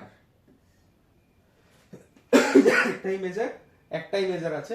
তো স্ফিয়ারের ক্ষেত্রে যদি ভলিউম সেটা হচ্ছে 4/3 πr², আর যদি বলি সারফেস এরিয়া, আর না হলে যদি আমি বলি সিএসএ, আর না হলে যদি বলতে হয় কেউ টিএসএ, তাহলে সবগুলো একই জিনিস। সেটার ফর্মুলা হচ্ছে 4πr² ইউনিট। ক্লিয়ার?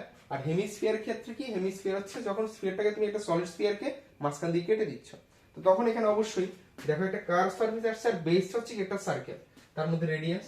এটা যদি রেডিয়াস হয়, খেয়াল রাখবে এটাও কিন্তু আমাদের রেডিয়াসই হবে। ঠিক আছে? তো হেমিস্ফিয়ারের ক্ষেত্রে যদি আমি সিএসএ বলি, কার্ভ সারফেস এরিয়া, এটা হচ্ছে শুধু এই কার্ভটা। এবার নিচে যদি আরেকটা বসিয়ে দিই, সেম দুটো বসিয়ে, তাহলে পুরো স্ফিয়ার চলে আসে। কারণ অ্যাকচুয়ালি কার্ভ সারফেস এরিয়া হচ্ছে কি স্ফিয়ারের সারফেস এরিয়ার হাফ। তাহলে স্ফিয়ারের যদি 4πr² হয়, তাহলে এখানে হয়ে যাবে 2πr² ইউনিট। ক্লিয়ার? আর যে total surface area, total surface area কি হয়ে যাবে, তো টোটাল সারফেস এরিয়া সবসময় খেয়াল রাখবে যতগুলো সারফেস আছে সবগুলো সারফেস এরিয়ার সাম। তাহলে কার সারফেস এরিয়া 2πr², আর নিচের বেসটা একটা সার্কেল, সার্কেল এরিয়া হচ্ছে πr², তাহলে টোটাল সারফেস এরিয়া হয়ে যাচ্ছে 3πr² ইউনিট। আর যদি ভলিউম মিন্স ক্যাপাসিটি, ভলিউমস হচ্ছে কি, এটা যদি ফুল হয় তার এটার মধ্যে তার অর্ধেক হবে, তার মানে কি হচ্ছে 2/3 পাই আর cube cubic unit will be the unit cube, that is cubic unit will be the volume of a hemisphere. Clear? তো ফর্মুলা গুলো মেইনলি আমরা অ্যাপ্লাই করব, আমাদের তো ডিরেক্টলি সিঙ্গেল ফিগার আসবে না, এক্সামে সবসময় কম্বিনেশন আসবে দু তিনটে ফিগারের, ঠিক আছে? যেমন ধরো একটা ধরো এই যে একটা হোলোস হেমিস্ফিয়ার, তখন কি হচ্ছে এটা হেমিস্ফেরিক্যাল বাউল যদি হয়, তার ভলিউম যদি তোমাকে বের করতে বলে তখন তুমি কি করবে, ঠিক আছে? বা যদি তা বলে তার কার্ভ সারফেস এরিয়া বের করতে, তখন তুমি কি করছো? যেমন এই যে একটা হেমিস্ফিয়ার আছে, তার মধ্যে কি আউটার রেডিয়াস দিয়ে দিয়েছে, ইনার রেডিয়াস দিয়ে দিয়েছে, দেন যে বাকি যে জায়গাটা আছে তার তুমি বের করতে হবে কি টোটাল সারফেস এরিয়া। তো টোটাল সারফেস এরিয়া মানে কি হচ্ছে, যতগুলো সারফেস আছে, তাহলে দেখো বাইরের একটা সারফেস কার্ভ সারফেস, ইনার একটা কার্ভ সারফেস, আর উপরের যে এই জায়গাটা আসছে সেটা কি উপরে সার্কেলের এরিয়া যে একটা পোরশন। তাহলে তখন যে ফর্মুলাটা হয়ে যায় সেটা হচ্ছে কি, সেটা হচ্ছে outer curve surface area, outer curve surface area plus inner curve surface area, inner curve surface area plus outer, ইনারকে যদি আমরা ক্যাপিটাল আর ধরি আর আউটারকে যদি ক্যাপিটাল আর ধরি, ইনারকে স্মল আর ধরি, হয়ে গেল। আর তার সাথে কি হচ্ছে যে এটা যে আসছে এটা কি হবে outer area minus inner area, that is pi R square minus pi small r square, এটাই কি হয়ে যাচ্ছে। তাহলে এবার যদি আমি দুটো থেকে 2 পাই কমন নিই, তাহলে capital r square plus small r square plus pi into capital r square minus small r square, ঠিক আছে?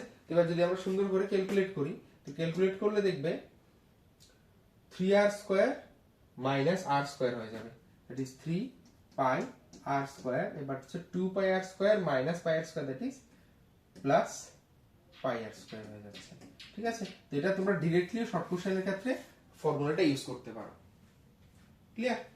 বা তুমি এইভাবে ম্যানুয়ালি ক্যালকুলেট করে তুমি বের করতে পারবে, কোনো অসুবিধা নাই। চলো এখানে কম্বিনেশনস অফ সলিডস এর কেমন কোশ্চেন আমাদের আসতে পারে, তো এখানে যে কোশ্চেন গুলো মেইনলি আসতে পারে সেটা হচ্ছে কি find a combination of two or more basic solids like cone, cylinder, hemisphere, that means অনেক সময় বলবো একটা হেমিস্ফিয়ারের একটা কোনকে বসিয়ে দেওয়া হয়েছে, তাহলে যে সলিডটা আসছে তার সারফেস এরিয়া আর ভলিউম এগুলো বের করতে, তো এগুলো রিলেটেড কোশ্চেন আসতে পারে, ঠিক আছে? Then to find the surface area of a combinations of two or more basic solids, it is not necessary to add their surface areas directly. So directly surface area use না করে আমাদের আসতে পারে, directly use করে আসতে পারে, আবার directly না ইউজ করে আসতে পারে, ঠিক আছে? তো কেমন আসতে পারে, তো সেটা মেনলি হচ্ছে কম্বিনেশনস অফ সলিডস, তো সেটার কিছু এক্সাম্পল আমরা দেখব, ঠিক আছে? চলো ফার্স্ট একটা ধর আমরা এমসিকিউ দিয়ে শুরু করি, এটা হচ্ছে একদম বেসিক জিনিস, সেটা হচ্ছে কি volumes of two spheres are in the ratio 64:27, then the ratio of the surface area is.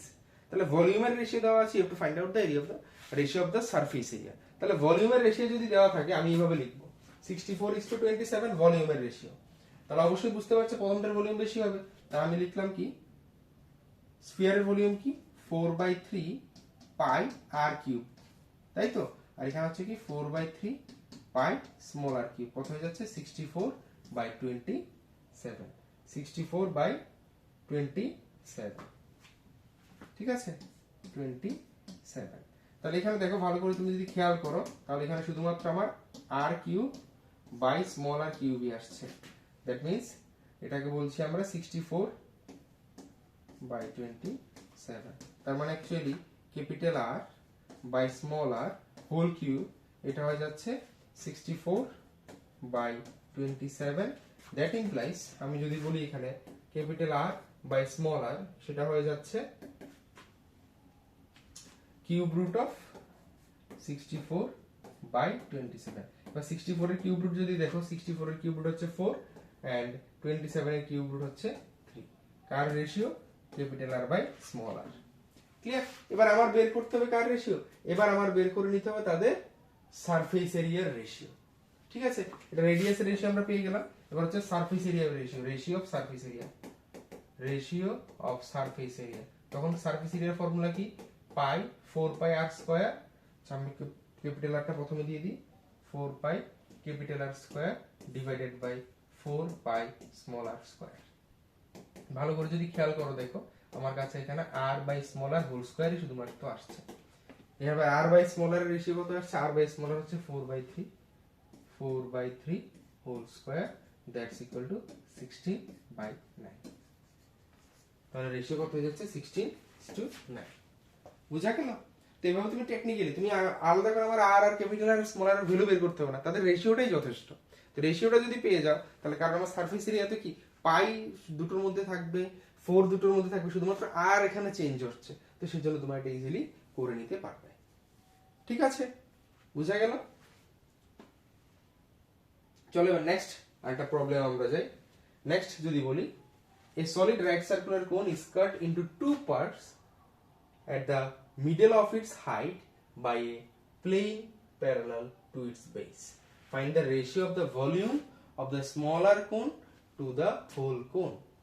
ঠিক আছে, এবার কি করেছে এখানে? টু পার্টস মিডল দিয়ে কেটে নিয়েছে। একটা কোন আছে আমার কাছে, আই হ্যাভ এ কোন, কি করেছে এখানে? মিডল দিয়ে কেটে নিয়ে চলে গেছে। এই যে মিডল দিয়ে কেটে নিয়ে গেছে। আচ্ছা, মিডল দিয়ে আমি সুন্দর করে দেখি, ধরো একদম মিডল দিয়ে কেটে দিয়েছে কোনটাকে।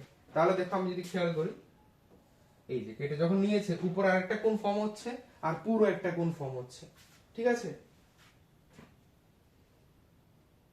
তখন আমাকে বের করতে হবে কোণের find the ratio of the volume of the smaller cone to the whole কোণ। ঠিক আছে, তো এটা অনেকটা কি হচ্ছে দেখো, আমি যদি কোণটা যদি খুব ভালো করে অবজার্ভ করি, ডায়ামিটারের সাথে তুমি যদি ভালো করে অবজার্ভ করো, তাহলে এটা একটা হয়ে যায়,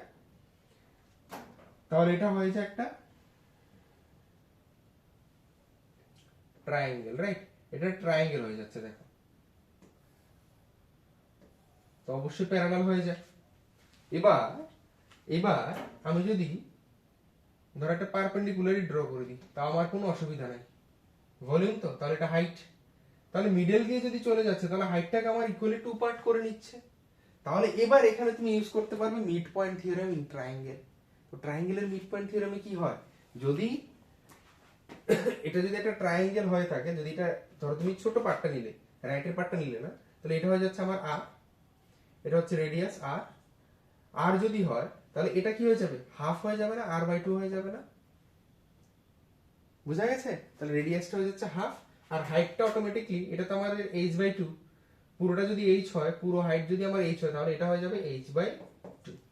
তাহলে আমার কি বলেছে? Find the ratio of their volume of the smaller cone to the volume of whole cone. তাহলে স্মলার কোণের, তাহলে আমি যদি বলি v smaller divided by v larger, v smaller divided by v larger, তখন কি রকম হবে? তাহলে v স্মলার এর ফর্মুলা কি হবে? v স্মলার এর যে ফর্মুলাটা, সেটা হচ্ছে 1/3 পাই r স্কয়ার h। তো এখানে r কত হয়ে যাচ্ছে? r/2 স্কয়ার ইনটু h হয়ে যাচ্ছে h/2, এন্ড সেকেন্ডটার হয়ে যাচ্ছে 1/3 pi into r square into h। Clear? দেখো 1/3 পাই ক্যান্সেল, তাহলে এখানে হচ্ছে r square by 4 into h/2 divided by r square into h। h is cancel, r square cancel, তারপরে হয়ে যাচ্ছে 1/8। ঠিক আছে, তাহলে দেয়ারফর রেশিও কত হয়ে যাচ্ছে? ঠিক আছে, কিন্তু দেখো কোথায় আমরা করছি অঙ্ক সলিডে, কিন্তু চলে আসছে এখানে কি ট্রায়াঙ্গেলের ফর্মুলা, তাও কোনটা?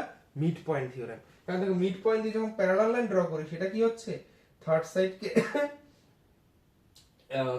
থার্ড সাইডের সাথে প্যারালাল হবে, আর থার্ড সাইডের হাফ হয়ে যাবে, সেটা আমরা এখানে ইউজ করেছি। বুঝা গেছে? তা আশা করি কোনো ডাউট এখানে নাই।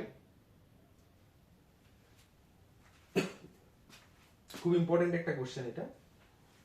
নেক্সট হচ্ছে কি, two cubes each of side 4 centimetre joint end to end, find the surface area of the resulting cuboid. ঠিক আছে, আমার কাছে একটা কিউব আছে,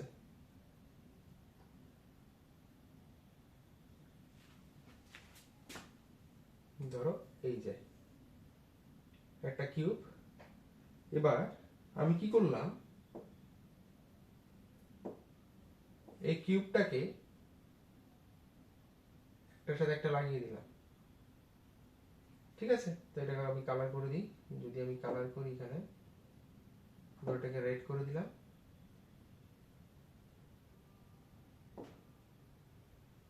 আর এটাকে ব্লু। ঠিক আছে, তো সেম শেপের আমার কাছে দুটো কিউব আছে, প্রত্যেকটা সাইডের লেন্থ হচ্ছে 4 সেন্টিমিটার, 4 সেন্টিমিটার, এটাও 4 সেন্টিমিটার অল সাইডের লেন্থ। এবার যখন এটাকে একটার সাথে একটা লাগিয়ে দিলে তখন দেখো এটা কি চলে আসছে, একটা কিউবয়েড হয়ে যাচ্ছে না? যার লেন্থ হচ্ছে 4, ব্রেথ কত হয়ে যাবে? ব্রেথ কিন্তু 4 থাকবে, হাইটও কিন্তু 4 থাকবে, কিন্তু লেন্থ হয়েছে দেখো 4 + 4 টোটাল হয়ে যাবে আমার 8 সেন্টিমিটার। তাহলে এটা একটা কিউব হয়ে যাচ্ছে। এবার আমাকে বলা হচ্ছে find the surface area of the resulting cuboid. তো তুমি এখানে কিউবয়েডের ফর্মুলা অ্যাপ্লাই করে করতে পারবে, কারণ লেন্থ হয়ে যাচ্ছে 8, ব্রেথ হয়ে যাচ্ছে 4, হাইট হয়ে যাচ্ছে 4। কিন্তু তুমি যদি এখানে অ্যাপ্লাই করো, তুমি এখানে কিউবয়েড কি জানি বলে কিউবের ফর্মুলা তুমি এখানে অ্যাপ্লাই করতে পারবে। কিভাবে? আমি যদি বলি এখানে L ইজ ইকুয়াল টু কত? 4 centimetre. So therefore TSA of cube, TSA of cube, তাহলে কিউবের টিএস এর ফর্মুলা কি? 6L square, that is 6 into 4 square. ঠিক আছে, centimetre square, 96 centimetre square.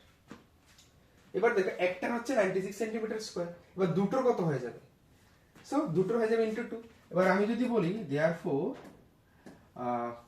Surface area of the surface area of the solid,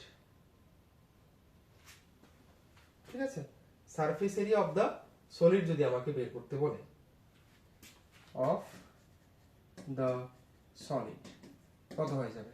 এবার actually দেখো যখন surface area মানে হচ্ছে বাইরে থেকে টোটাল যতগুলো সারফেস আমার দেখা যাচ্ছে, ঠিক আছে, তাহলে এখানে দেখো কয়টা সারফেস দেখা যাচ্ছে। এখানে দেখো মাঝখানে যে সারফেসটা আছে, আমি যদি বলি এই সারফেসটা, এটা কিন্তু দুটো সারফেস কিন্তু এখানে মার্জ হয়ে যাচ্ছে, এটা কিন্তু আর দেখা যাচ্ছে না আমার।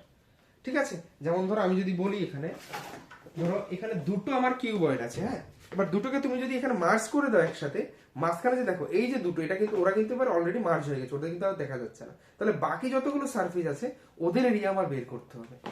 ক্লিয়ার? তো তার মানে আমার কি হচ্ছে দেখো তো, দুটো টোটাল সারফেস এরিয়া থেকে মাঝখানে যে দুটো এরিয়া সেটা বাদ পড়ে যাবে। তার মানে আমি যদি এখানে বলি 2 ইনটু 96 মাইনাস 2L স্কয়ার, কারণ প্রত্যেকটা সারফেস এরিয়া তো 4 স্কয়ার হচ্ছে, তাহলে 2 ইনটু 4 স্কয়ার আমি বাদ দিয়ে দিচ্ছি, তাহলে তো হয়ে যায়। তাহলে এখানে বড় ক্যালকুলেশন আমার করতে হয় না। বুঝা গেল? তাহলে 2 into 96 minus 16, that is 2 into 80, 160 centimetre square. Clear? এইভাবে আমরা করতে পারবো।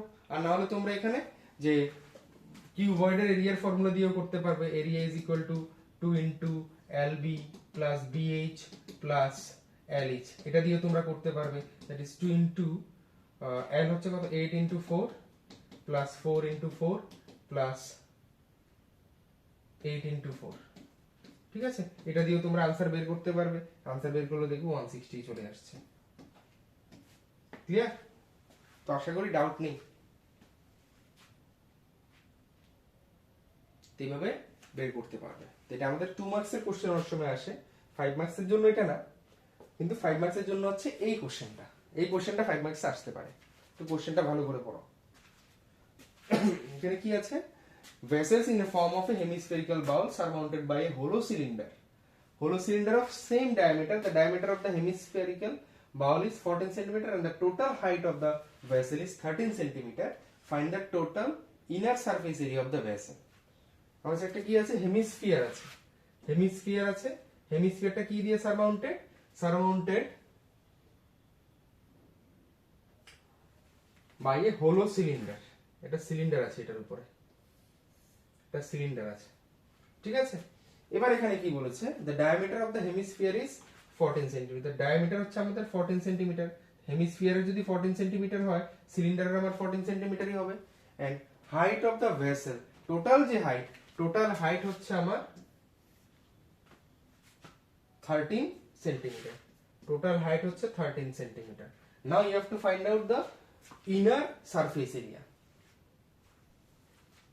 ঠিক আছে, এবার ইনার সারফেস এরিয়া বলতে আমি কি বুঝছি? ইনার সারফেস এরিয়া ভিতর থেকে কি আসছে? এটা তো খালি, তাহলে ভিতর থেকে তুমি যদি দেখবে এটা একটা সিলিন্ডারের কার্ভ সারফেস এরিয়া দেখছো, আর এটা হেমিস্ফিয়ারেরও কার্ভ সারফেস এরিয়া দেখছো, ঠিক আছে না? তো মেইনলি কি করতে হবে, CSA of cylinder plus CSA of hemisphere. তো সেই জন্য আমি যদি অঙ্কটা ভালো করে করি, এখানে হচ্ছে কি ডায়ামিটার, ডায়ামিটার কত আছে, diameter is equal to 14 centimetre. So therefore r equal to কত হয়ে যাবে, 14/2, দ্যাটস ইকুয়াল টু 7 সেন্টিমিটার। তাহলে রেডিয়াস হয়ে যাচ্ছে 7 সেন্টিমিটার, ঠিক আছে? এবার আমি যদি বলি এইচ অফ সিলিন্ডার, তো সিলিন্ডারের কার্ভ সারফেসের জন্য তো আমাদের হাইট লাগবে, তাহলে সিলিন্ডারের হাইট কত হবে বলো? আর আমি বলেছিলাম ফর্মুলা বলার সময়, এটা যে আছে এটা সবসময় কি হয়, রেডিয়াস হয়, কিন্তু এই যে হাইটটা হেমিস্ফিয়ার সেটা কিন্তু রেডিয়াস হয়, এখানে 7 সেন্টিমিটার। তাহলে টোটাল হচ্ছে আমাদের 13, তো 13 থেকে 7 চলে যাবে, তাহলে কত রইল আমার কাছে, 6 সেন্টিমিটার। এটা কার হাইট, এটা হচ্ছে আমাদের সিলিন্ডারের হাইট। তো সিলিন্ডারের হাইট হয়ে গেল আমার 6। এবার তুমি ইজিলি বের করতে পারবে total surface area. So TSA of what, cylinder? No, TS of vessel. তো ভেসেলের টিএসএ কি হয়ে যাবে, TSA of cylinder, TSA of cylinder. তো টিএসএ অফ আমি একবারে বলে নিই, সিলিন্ডারের টিএস এর ফর্মুলা কি, 2πRH প্লাস হেমিস্ফিয়ারের curve surface area 2πr²। Clear? আমি কি করব, টেকনিক্যালি এবার যে বলেছি আমার যে যে সারফেস এরিয়া ভলিউমস এর অঙ্কগুলো আমাদের টেকনিক্যালি করতে হবে, কারণ তোমাদের ক্যালকুলেটর নেই। অ্যাজ ক্যালকুলেটর গিভেন নাই, তাহলে তোমাদের খুব এমন ভাবে করতে হবে যাতে আমার খুব কম ক্যালকুলেশন আনসারটা চলে আসে, খুব হিজিবিজি যাতে না হয়, ঠিক আছে? তো তার জন্য আমি এখানে কি করছি, 2πr কমন নিয়ে নিচ্ছি যতটুকু পারা যায়, তাহলে h প্লাস r হয়ে যাচ্ছে, ঠিক আছে?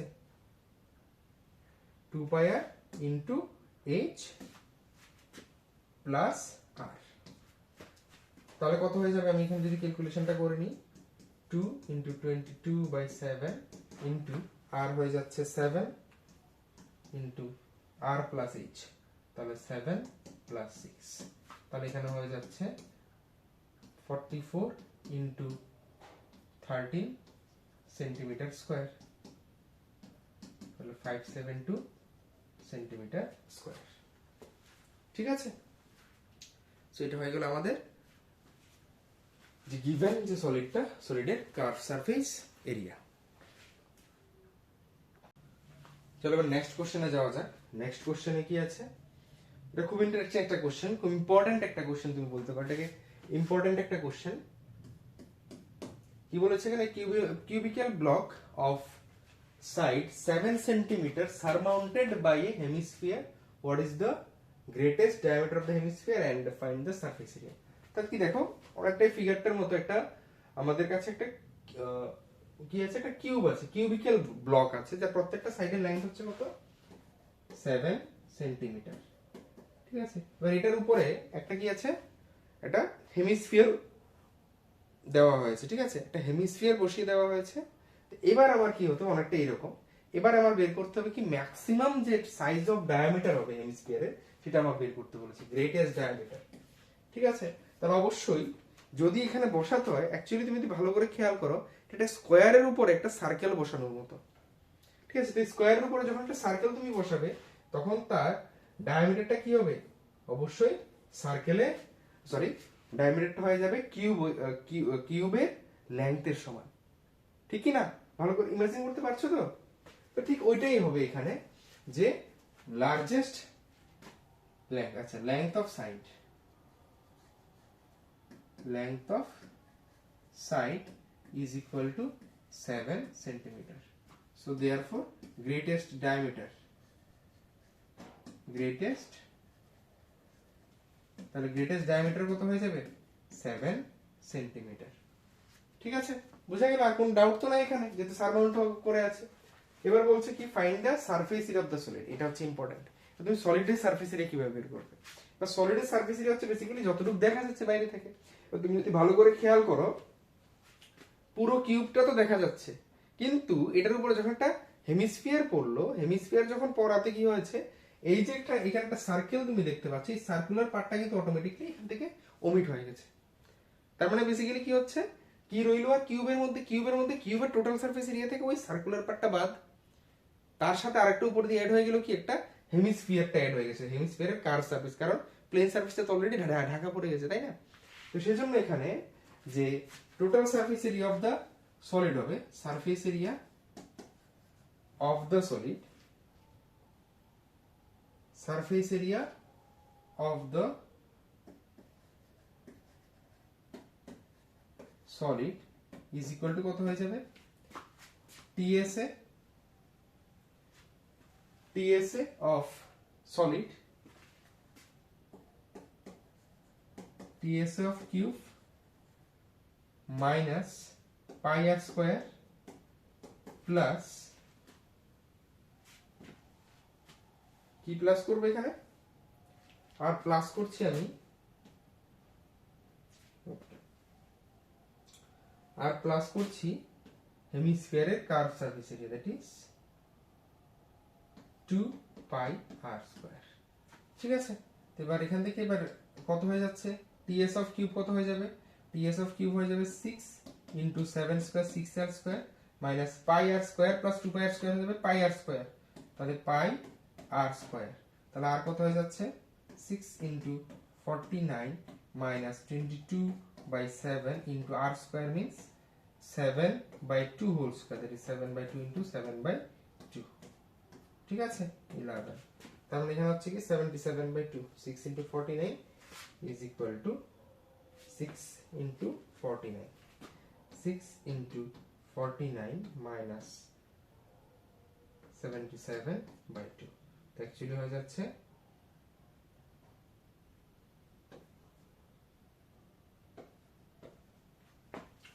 294 minus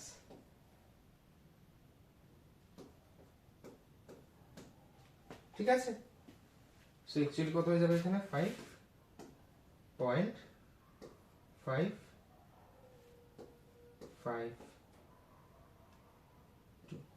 255.2 সেন্টিমিটার স্কয়ার। বুঝা গেল কিভাবে হলো এই ক্যালকুলেশনটা?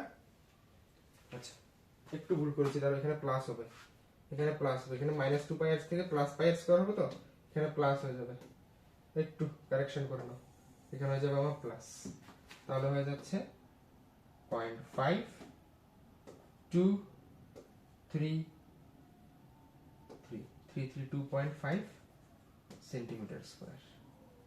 ঠিক আছে, বুঝা গেল? তো আশা করি কোনো ডাউট নেই।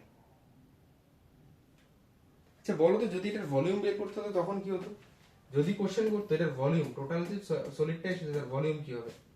তো ভলিউম মানে ক্যাপাসিটি, ক্যাপাসিটি মানে এখানে কিন্তু দুটো অ্যাড হয়ে যাবে, কিউবের ভলিউম প্লাস হেমিস্ফিয়ারের ভলিউম, কারণ এখানে টোটাল সলিড তো বেড়ে গেছে, তাই না? তো তখন কি হয়ে যাচ্ছে, তখন হয়ে যাবে 7 কিউব প্লাস 2/3 পাই আর কিউব। ঠিক আছে, তখন ক্যালকুলেশনটা তোমরা তোমাদের মতো করে নেবে, 7 cube plus 2/3 into 22/7 into 7/2 cube. ঠিক আছে, বাকি ক্যালকুলেশনটা তোমরা করে নেবে, করে দেখবে কত আসছে। ঠিক আছে, এইভাবে আমরা অঙ্কগুলো করতে পারি। ক্লিয়ার?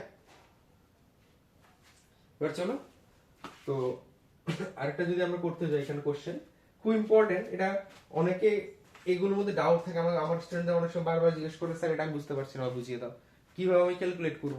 মানে এখানে দেওয়া আছে স্পিড, কি বলছে, water in a canal 6 metre wide and 1.5 metre deep is flowing with a speed of 10 km/h, how much area it will irrigate in 30 minutes। তার মানে কি হচ্ছে, এখানে এখানে কোনো কিছু দেওয়া নেই, জল থেমে নেই, জল বয়ে যাচ্ছে একটা ক্যানেল দিয়ে। ক্যানেলটা কি রকম, ক্যানেলটা হচ্ছে একটা কিউবয়েডাল, একটা ক্যানেল দিয়ে জল বয়ে চলে যাচ্ছে, ক্যানেল দিয়ে জল বয়েই যাচ্ছে বয়েই যাচ্ছে বয়েই যাচ্ছে, এটা ধরো ক্যানেল। ঠিক আছে, ক্যানেলটা টুকরো নিয়ে নিয়েছি, এটার মধ্যে আছে জল,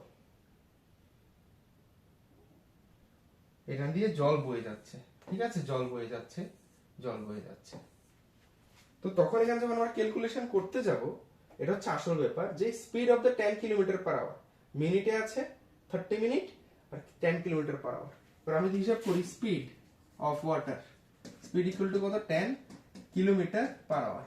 আমি কি করলাম, প্রথমে 10 কিলোমিটার পার আওয়ারকে আমি মিটার পার মিনিটে নিয়ে চলে যাচ্ছি, কারণ লেংথ ব্রেথ গুলো মিটারে দিয়েছে আর এখানে মিনিট দিয়েছে, এজন্য মিটার পার মিনিটে কনভার্ট করতে গেলে কি হবে, 10 ইনটু মিটারে কনভার্ট করতে গেলে 1000 ডিভাইডেড বাই আওয়ার থেকে যদি আমি মিনিটে কনভার্ট করতে হয় তাহলে 60 হয়ে যায়। ঠিক আছে, that is 500 by 3 metre per minute. Clear? তো আশা করি ঠিক আছে। তো এবার আমার কি করতে হচ্ছে, দেখো এবার ভালো করে বুঝো যে স্পিড যখন 500 বাই 3 মিটার পার মিনিট মানে কি, 1 মিনিটে জল কতটুকু যাচ্ছে, 500 বাই 3 মিটার। ঠিক আছে, অর্থাৎ আমি যদি এখান থেকে যদি স্টার্ট করি তাহলে 1 মিনিট পরে জল এতটুকু চলে যাচ্ছে, তাহলে অ্যাকচুয়ালি কতটুকু ভলিউম হলো জলের, 1 মিনিটে কতটুকু জল যাচ্ছে। যদি খেয়াল করি যে আমার ক্যানেলটা পুরো কানায় কানায় ভর্তি হয়ে যাচ্ছে, তাহলে 1 মিনিট এখান থেকে শুরু করে এখানে, এবার এখানে যদি আমি স্টপ লাগিয়ে দিই তাহলে অ্যাকচুয়ালি কতটুকু ভলিউম হচ্ছে, এই কিউবয়েডটার ভলিউম, যার লেন্থ হবে কি 500 বাই 3 মিটার। ঠিক আছে, তো এখানে এবার তাহলে therefore water flows in 1 minute, তখন কত হয়ে যাবে, ভলিউম অফ দা ক্যানেল, যার লেংথ ব্রেথ কত 6 মিটার এন্ড 1.5 মিটার, তাহলে কি হয়ে যাচ্ছে 6 into 1.5 into 500 by 3 metre cube. ঠিক আছে, তাহলে এখানে কত হয়ে যাচ্ছে 1500 মিটার কিউব জল আমার কি হচ্ছে 1 মিনিটে বয়ে যাচ্ছে। ঠিক আছে, 1500 মিটার কিউব। এবার খুব সুন্দর বলছে 30 মিনিটে কতটুকু বয়ে যায়। ঠিক আছে, so therefore water flows in 30 minute, তাহলে 30 মিনিটে কতটুকু বয়ে যাবে, তাহলে অবশ্যই 30 into 1500, that means 45000 metre cube. ঠিক আছে, তাহলে 45000 মিটার কিউব জল বয়ে যাচ্ছে কতটুকু, কত মিনিটে, 30 মিনিটে। এবার বলছে এই জলটা দিয়ে আমার জমিতে চাষ করা হবে, ইরিগেট করা হবে, আর সেই জলের মধ্যে কি হচ্ছে 8 মিটার ওয়াটার লেভেল থাকতে হবে। ঠিক আছে, তো 8 মিটার ওয়াটার লেভেল মানে, এবার একটা যদি জমি যদি আমি নিই, একটা রেক্ট্যাঙ্গুলার ধরো ফিল্ড আমি নিলাম, যে কোনো রেক্ট্যাঙ্গুলার, বা তার মধ্যে যে ওয়াটার লেভেল থাকতে হবে 8 মিটার, তাহলে অ্যাকচুয়ালি যে ভলিউমটা হচ্ছে, ভলিউমটা কি হয়ে যাবে তাহলে, এই যে জমিতে জলের ভলিউম সেটা হয়ে যাবে এটার সমান। তাহলে আমার বের করতে হবে ফিল্ডে standing water is needed for irrigation, how much area will irrigate, মানে সেই জমি বা ক্ষেতের এরিয়া আমার বের করতে হবে। তো বেসিক্যালি তাহলে আমি যদি বলি ভলিউম, ভলিউম মানে কি, বেসের এরিয়া ইনটু হাইটই তো হয়ে যায়, তাই না? অটোমেটিক এখানে হাইট দেওয়া আছে, তাহলে আমার ভলিউম সরি এরিয়া কি হয়ে যাবে। ঠিক আছে, so height of standing water, height of standing water is equal to 8 centimeter, 8 centimeter। ঠিক আছে, is equal to 8 by 1000 metre, আমি মিটারে কনভার্ট করে নিলাম। সো দেয়ারফর এরিয়া, 8 by 100 হবে এখানে, 8 by 100 metre. So therefore area to be irrigated কত হয়ে যাবে, total area 45000 divided by 8 by 100, তার মানে 45000 into 100 by 8 মিটার স্কয়ার। ঠিক আছে, ক্যালকুলেট করলে কত আসছে,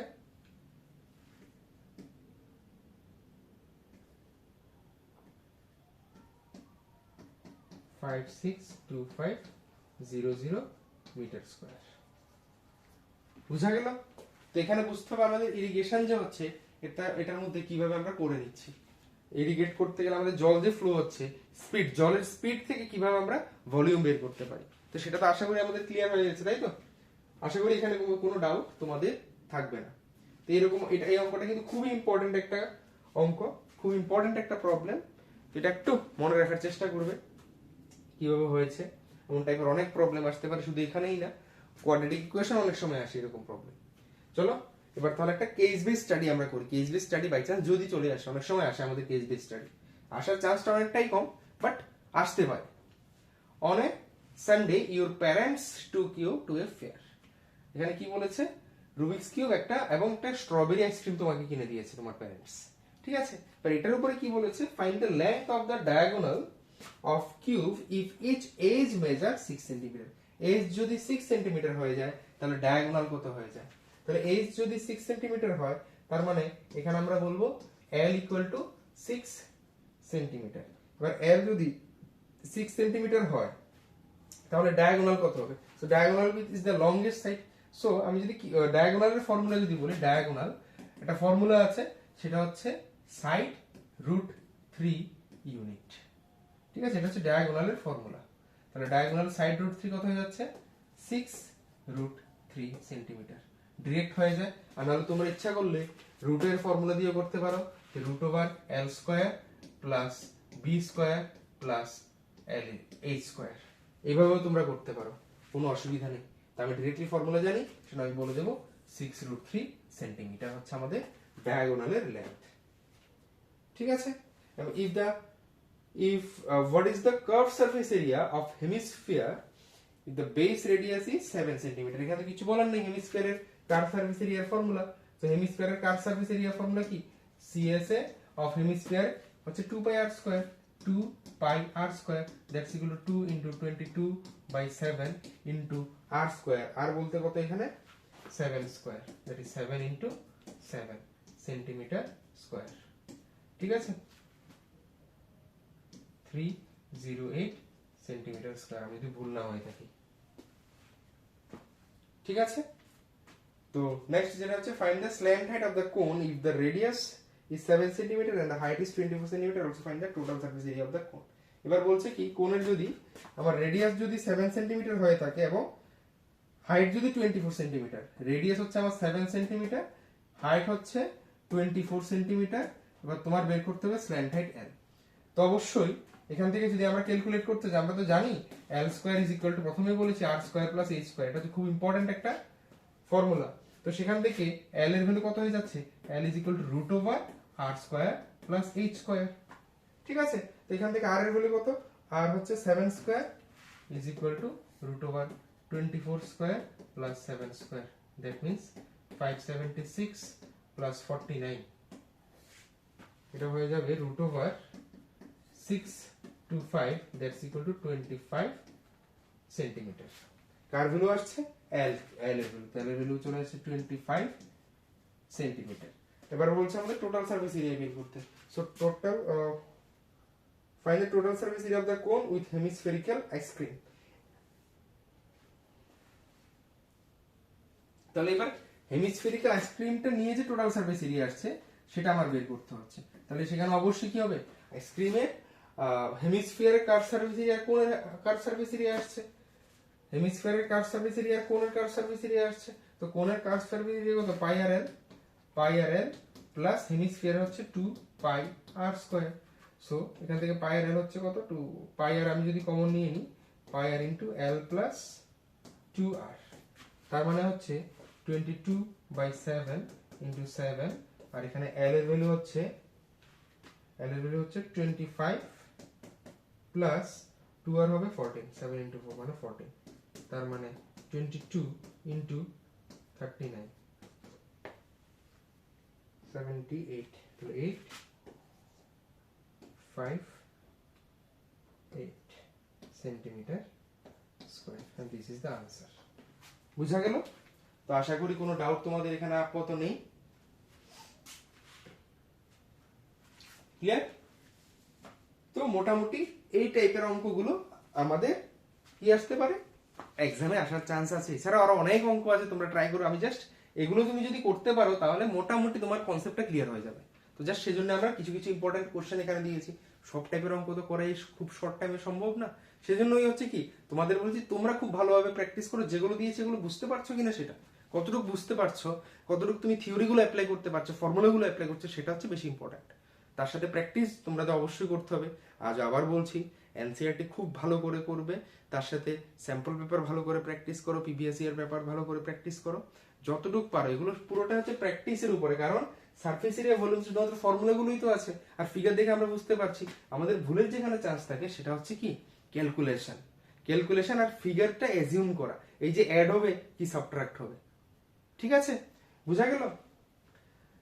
তো এইগুলো মোটামুটি আমাদের আজকের এই ভিডিওর থ্রুতে আমরা সবগুলো টপিক অলমোস্ট আমরা ডিসকাস করে নিয়েছি, ইম্পর্টেন্ট টপিক আর মার্কস ডিস্ট্রিবিউশন নিয়ে। তো আশা করি তোমাদের খুব উপকার হবে যদি ভালো করে ভিডিও সবগুলো দেখো, শুধুমাত্র ম্যাথসের না, বাকি সবগুলো সাবজেক্টের, এসএসটি বলো, ইংলিশ বলো, সায়েন্স বলো, আর যেই ফিজিক্স বলো, কেমিস্ট্রি বলো, সবগুলো সাবজেক্টে আমাদের আলাদা আলাদা ভিডিও বের হয়েছে। তো সবগুলো আশা করি তোমাদের অনেক উপকার হবে, তোমরা বুঝতে পারবে মোটামুটি এক্সাম কি এমন কোশ্চেন আসতে পারে, কি আসে বিষয় তোমাদের একটা আইডিয়া চলে এসেছে। আর অবশ্যই কোনো ডাউট যদি থাকে, কি কি ডাউট আছে বা কোন টপিকটা তোমাদের অসুবিধা হয়েছে ভালো করে বুঝতে পারোনি, এটা অবশ্যই আমাদের জানাও। ফিডব্যাক খুব জরুরি, মেইল করতে পারো। ঠিক আছে? তো আর অবশ্যই এই ভিডিওটা যদি তোমাদের ভালো লাগে, লাইক, কমেন্ট, শেয়ার, সাবস্ক্রাইব অবশ্যই করবে। বন্ধুদের সাথে শেয়ার করো, যেহেতু সময় অনেক কম, তো বন্ধুদের যাতে হেল্প হয় সেজন্য অবশ্যই শেয়ার করতে থাকো। আর যদি কোয়ারিজ থাকে কোনো, তাহলে অবশ্যই আমাদের মেইল করে দিতে পারো আমাদের মেইল আইডিতে juvenilgurukul@gmail.com। আর না হলে আমাদের সাথে সরাসরি হোয়াটসঅ্যাপে কন্ট্যাক্ট করতে পারো বা ফোনেও আমাদের সাথে কন্ট্যাক্ট করতে পারো। ঠিক আছে? আর অফলাইনে যোগাযোগ করার অবশ্যই এখানে ঠিকানা দেওয়া আছে। তো আশা করি খুব ভালো করে প্রিপারেশন নিচ্ছ তোমরা বোর্ড এক্সামের জন্য, আর মন প্রাণ লাগিয়ে দাও। Thank you.